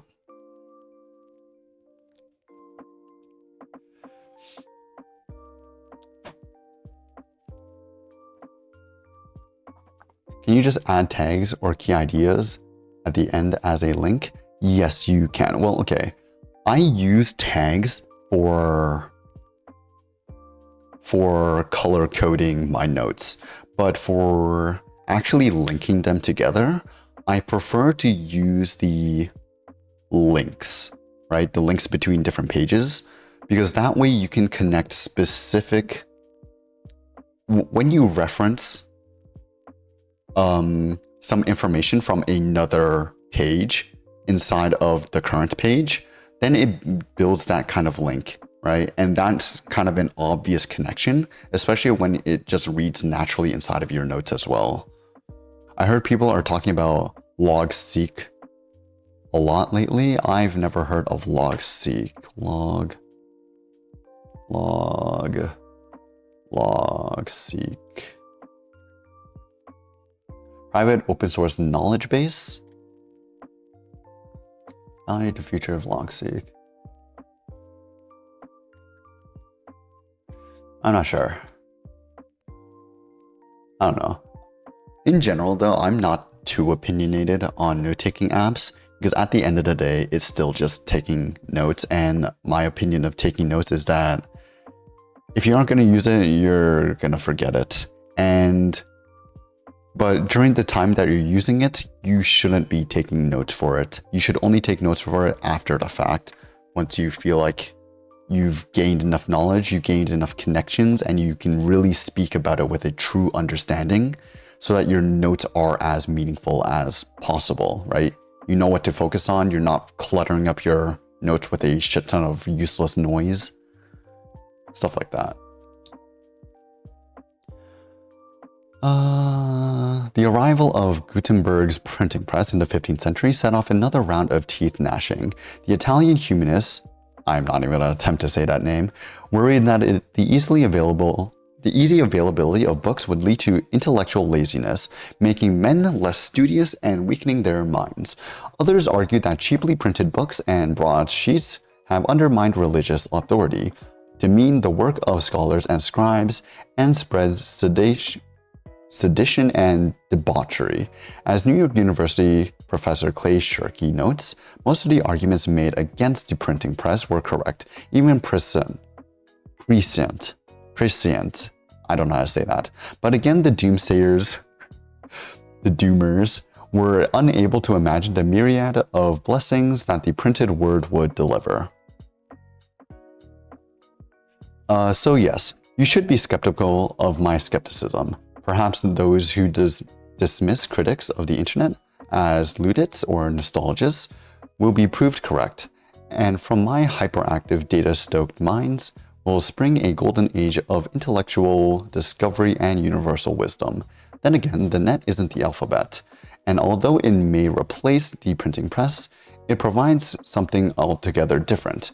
A kind of deep reading that a sequence of printed pages promotes is valuable, not just for the knowledge we acquire from the author's words, but for the intellectual vibrations those words set off within our own minds.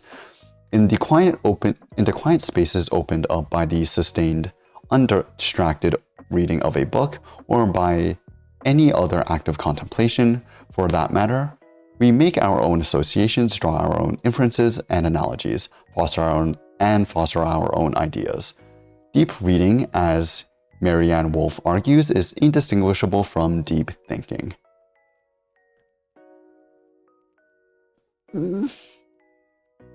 Again, as I've been saying again and again throughout this entire article, some parts of this are, yeah, they are irrefutable, but some parts, like fucking the fact that printed pages are, it's not just the printed pages, right? I think they're just not iterating or emphasizing the correct points here. The main points is just that the fact that the internet is made to contain distractions and to promote short attention spans, which is the main argument that has been presented all throughout this article. It's not so much that digital media is inferior to printed media in the fact that papers are better than screens in terms of reading quality, but it's just a matter of what else is around the text on the page, right? And also, they didn't even emphasize the fact that the style of writing also changes depending on the medium that is being written for, just because of how the author kind of changes up their writing style, depending on the ease of, I guess, correction to their mistakes when it comes to writing. In the quiet spaces opened up by the sustained, undistracted, blah, blah, blah. Yeah. I haven't had many tests, but for what I tried, it does a good job for a model in, never mind.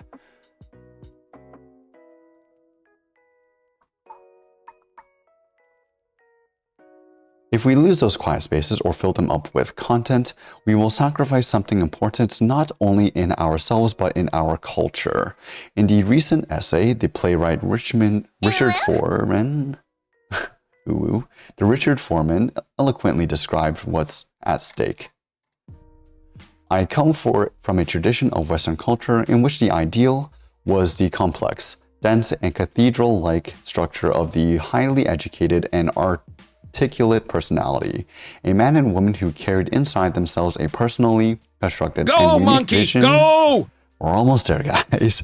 Unique vision of the entire heritage of the West. But now I see within us all, the replacement of a complex inner destiny with a new kind of self, evolving under the pressure of information overload and the technology of the instantly available. This is a new point that they just brought up, and I think it's actually kind of nice. The loss of fucking empty space to actually deeply think, right? What did you say? I remember, okay. When did you all get your first cell phone? I want to ask this. Because in my town at least, so many people get their phone. I feel like it's pretty common for most people to get their first phones when they're like in middle school or whatever. So around what, 14, 15 years old? 13, 14, 15? When I was 17. I mean, it kind of depends on how old you are right now, but I didn't get my first cell phone until I want to say let me do the calculations. I didn't get my first cell phone until I was 16. And until then, it was so different. Because back then, you would see everybody on like fucking Snapchat all the time talking about social media, and it feels like their brains were rotted. They were always so fixated on their phones. And I just couldn't understand because like, I didn't have a fucking computer until grade 6. I didn't have a cell phone until like maybe grade 10 or 11. And I remember before then, I had nothing else to do. While everybody else was on their phone, I would just be sitting there fucking thinking to myself in deep thought, right? I would always think to myself, try and come up with new theories or whatever the fuck, doing nerd shit, just thinking to myself in my own space. And then ever since I got a phone, I feel like I stopped thinking as deeply, right? Whenever I get bored, I just pull out a phone, go through Reddit, go through Snapchat, go through fucking social media, whatever. I just stopped really having deep thoughts or deep thinking sessions on my own. I never find myself just sitting there in a hallway by myself, fucking thinking to myself or anything. It's like the moments you stop thinking deeply like that, you stop really being as curious or coming to unique revelations on your own. And I feel like all of the knowledge that you do start to come up with are things that you either gain through experience or things that you just read about on the internet, which is kind of a shame, in my opinion. And something that I do want to go back to doing, just having deep thoughts, because really, those are kind of like when you come up with the best revelations that kind of stick with you for the longest amount of time. I don't know. I feel like at some point I'm just gonna. My friend has this application on his phone where it would take him 5 minutes just to open Discord or Instagram or whatnot. I probably wouldn't go to the degree of like putting a 5-minute timer on something like Discord because I kind of need it for a lot of other stuff. But for something like YouTube, for Reddit, for Instagram, all of that kind of stuff, I think it could be a pretty good use case for me, because I remember him telling me like, oh my god, it is such a chore to open up fucking Instagram or whatever. I have to wait 5 minutes to answer your messages even if I want to. It is an annoyance, but like this guy's life feels like he always talks about how much his life has improved ever since he's done that. I have those kind of deep thoughts when I try to sleep. I used to have that as well, but I've been starting to lose the ability to do that as well. Because I feel like whenever I get bored when I'm trying to sleep, I just pull up my phone. I just reach over, pull over my phone, and I start browsing fucking Reddit, and it's terrible. If I am about to fall asleep, then my head just goes empty and I instantly go asleep. Otherwise, if I'm sitting there alone with my own thoughts, I just pull up the phone and start going through Reddit. Like it's not a good thing for me. I know that you are blind, and that is why I pasted this TTS. Why didn't the TTS come through? You know, I'm just gonna wait for it. I do not want to read through this. Your channel points was refunded because the TTS duration was invalid. Oh my god. Okay, I gotta read this. Today I tried Gemini 3 4 billion on Ollama and got 30 tokens per second. Then I tried it on Unsloth and got 60 tokens per second. And I'm like, damn, that's pretty good. I knew about them before, but I never got deeper into what they really do. I ran them on an RTX 3060 with 6 gigabytes VRAM laptop version. Yes, the PC and phone for sure don't make me think that deep, except when I stay late at night, then I have deep thoughts. Okay, on the point of your Gemma 4 billion, how big is a 4 billion model as floating point 16? 4 billion model size on disk. Oh fuck no, I don't care. It is roughly 6.4 gigabytes. Okay, so the reason why your Ollama is running at 30 tokens per second is because the entire model can't fit inside of VRAM, right? And so it has to put on parts of the model onto VRAM or do it through CPU. I'm pretty sure what your Ollama is doing is running it on your CPU. And so it's going to run at 30 tokens per second because it does sound like those kinds of speeds are kind of the speeds you would get from running it on CPU. So because you don't have enough memory, it's running on CPU. And that's because Ollama is using the raw 4 billion parameter model at 16-bit floating point. Whereas that Unsloth model that you're using, you'll notice that, or maybe it doesn't say there, but Unsloth has a, I don't know if they do this by default, but they have the ability to quantize your model. And so what quantization basically does is for every one number that represents a weight inside of a model, that one number normally would be 16-bit, but in 4-bit quantization, it reduces it down to 4-bit. And so you're effectively reducing the size by roughly 1/4 of the size. And so this would turn it from 6.4 billion to something like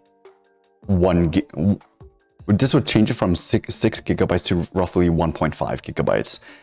I use Q4, yeah. So now that you've quantized it down to Q4, you are able to fit that model onto your GPU. Kirkye 1138 is now following. Thank you, Koik. I'm just going to say Koik. Thank you, Koik, for the follow. But yeah, now that you can fit it onto your GPU, you're now going to be using your GPU to accelerate the processing.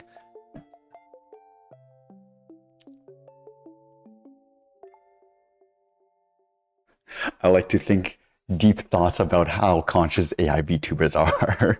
The philosophical problem, are LLMs sentient? Wait, 4 billion, a nibble? That's a massive accuracy loss. It is, okay, quantization is not going to retain full accuracy as a floating point 16 model, of course. If you are obviously going to lose some degree of accuracy when you do drop it down to floating point, or when you do drop it down to 4 bits, but the methods in which we quantize models nowadays, they've improved a lot, so the accuracy decrease isn't as drastic, right? It is going to, you are definitely going to see a decrease in performance, but it won't be as severe, and it definitely doesn't make or break a model for personality. Pick a prediction winner. What the fuck is the winner? Who the fuck is the winner?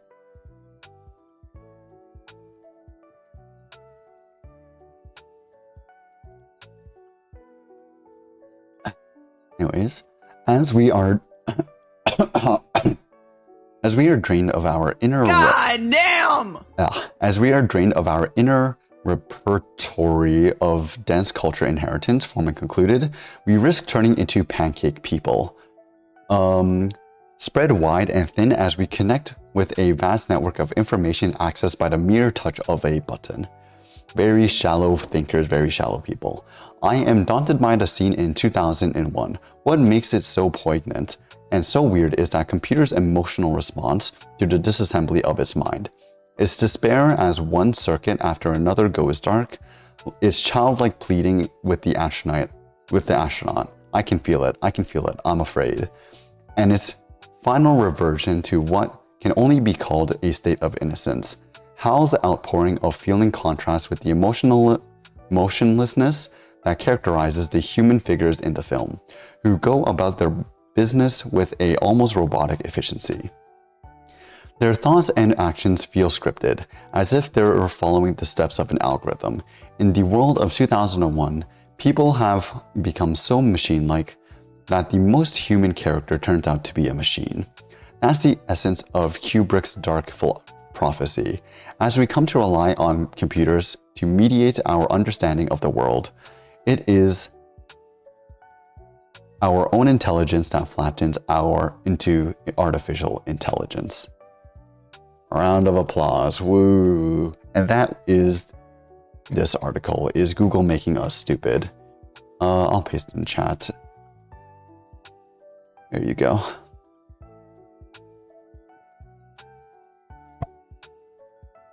Oh.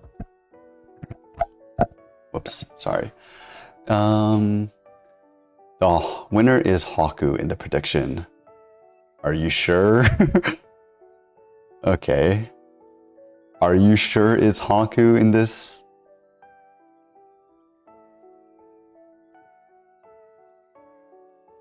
Okay, there you go. In some ways, yes. Becoming like us humans, eh? In some ways, yes. but there's still a lot of features of AI, but they still have a lot of features of AIs. It's more about understanding the environment and context they are in a way, and the way it interacts with the world seeming genuine. Something that's getting to the other side of the uncanny valley. I feel like we touched upon this topic in the last stream where oh fuck, I forgot. I need to upload those previous streams. But in the last stream, we looked at an article where some researchers tried to give hormones to an LLM. Oh my fucking god. That was a ridiculous one. But it's like defining what you mean by becoming like us humans. Do you mean trying to mimic the behaviors of human, or trying to replicate a human one-to-one, right? Because in essence, something like our neurons, right? Neurons in our brain are synonymous to neurons in a neural network. Is that kind of like what we're trying to say? Are we trying to literally create hormones, or the software counterpart of hormones for AI systems? Or are we simply trying to mimic human behavior to some degree? So instead of trying to mimic hormones, we would instead try and describe the emotional state in which to reply as, or something like that, right? I don't know. Kind of depends on how you define being human as in this philosophical standpoint. Giving AI periods, yes, that is exactly what they did. They'll be like, yes, we are peaking in estrogen or whatever in this period of time. Therefore, our AI should respond as though they are having a period, as though they are on their menstrual cycle.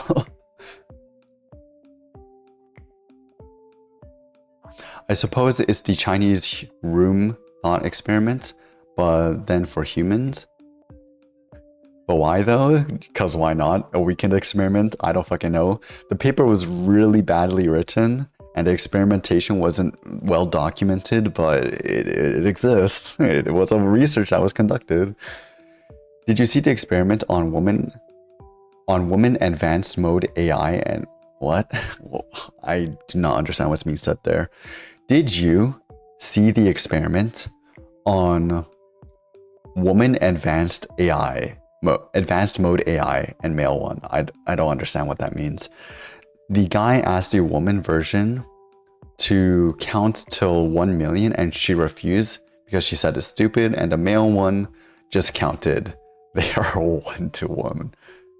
Woman advanced voice mode. Oh. Again, it depends on the fine tune, right?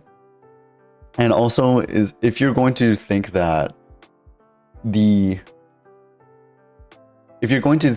males act the same ways as females, then you're just wrong, right?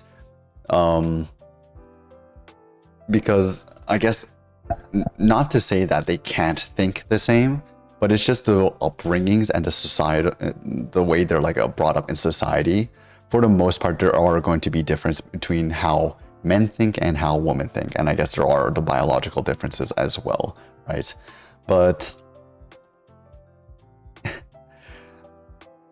fuck, there was a lot that I wanted to say on that point, because there is a lot of topic or a lot of discussion in the realm of feminism when it comes to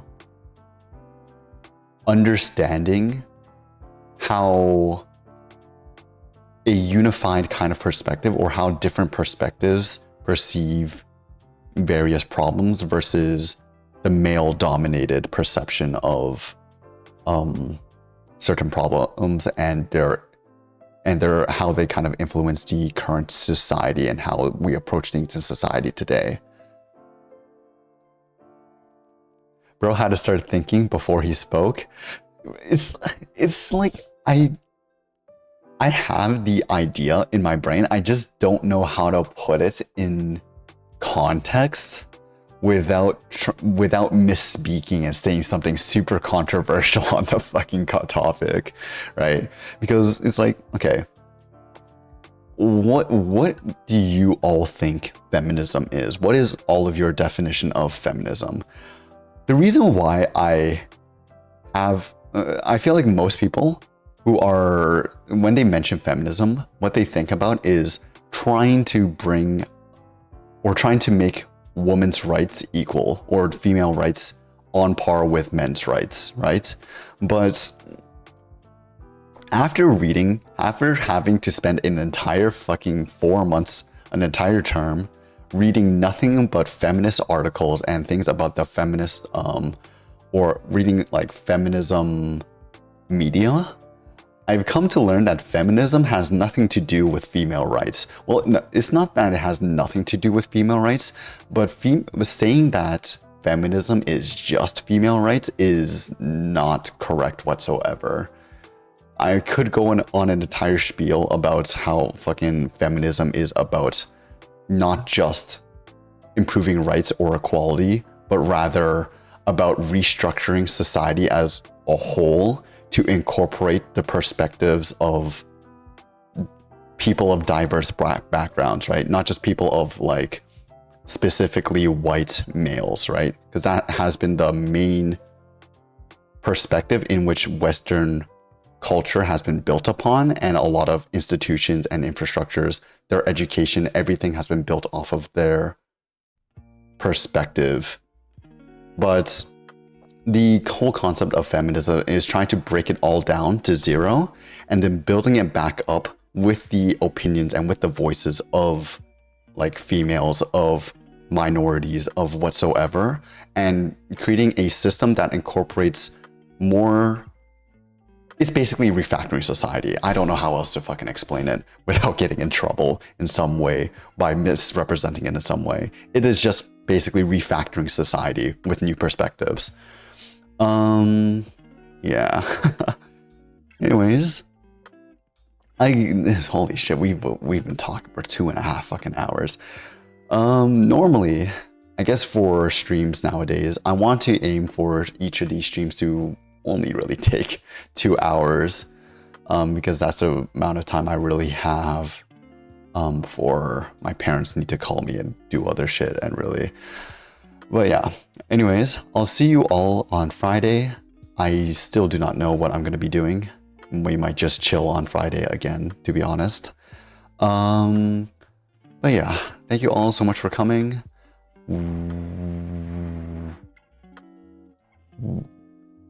I forgot what I was going to say. We're probably only going to be streaming 2 times a week like we did for the last 4 months. And so expect the schedule to not really change too much over the next few months. But yeah, probably not going to be doing many long streams in the next coming months. But until then, I hope you can bear with me during this time while I have to reside at home. But yeah, anyways, enjoy the rest of your days, and I will see you on Friday. Bye.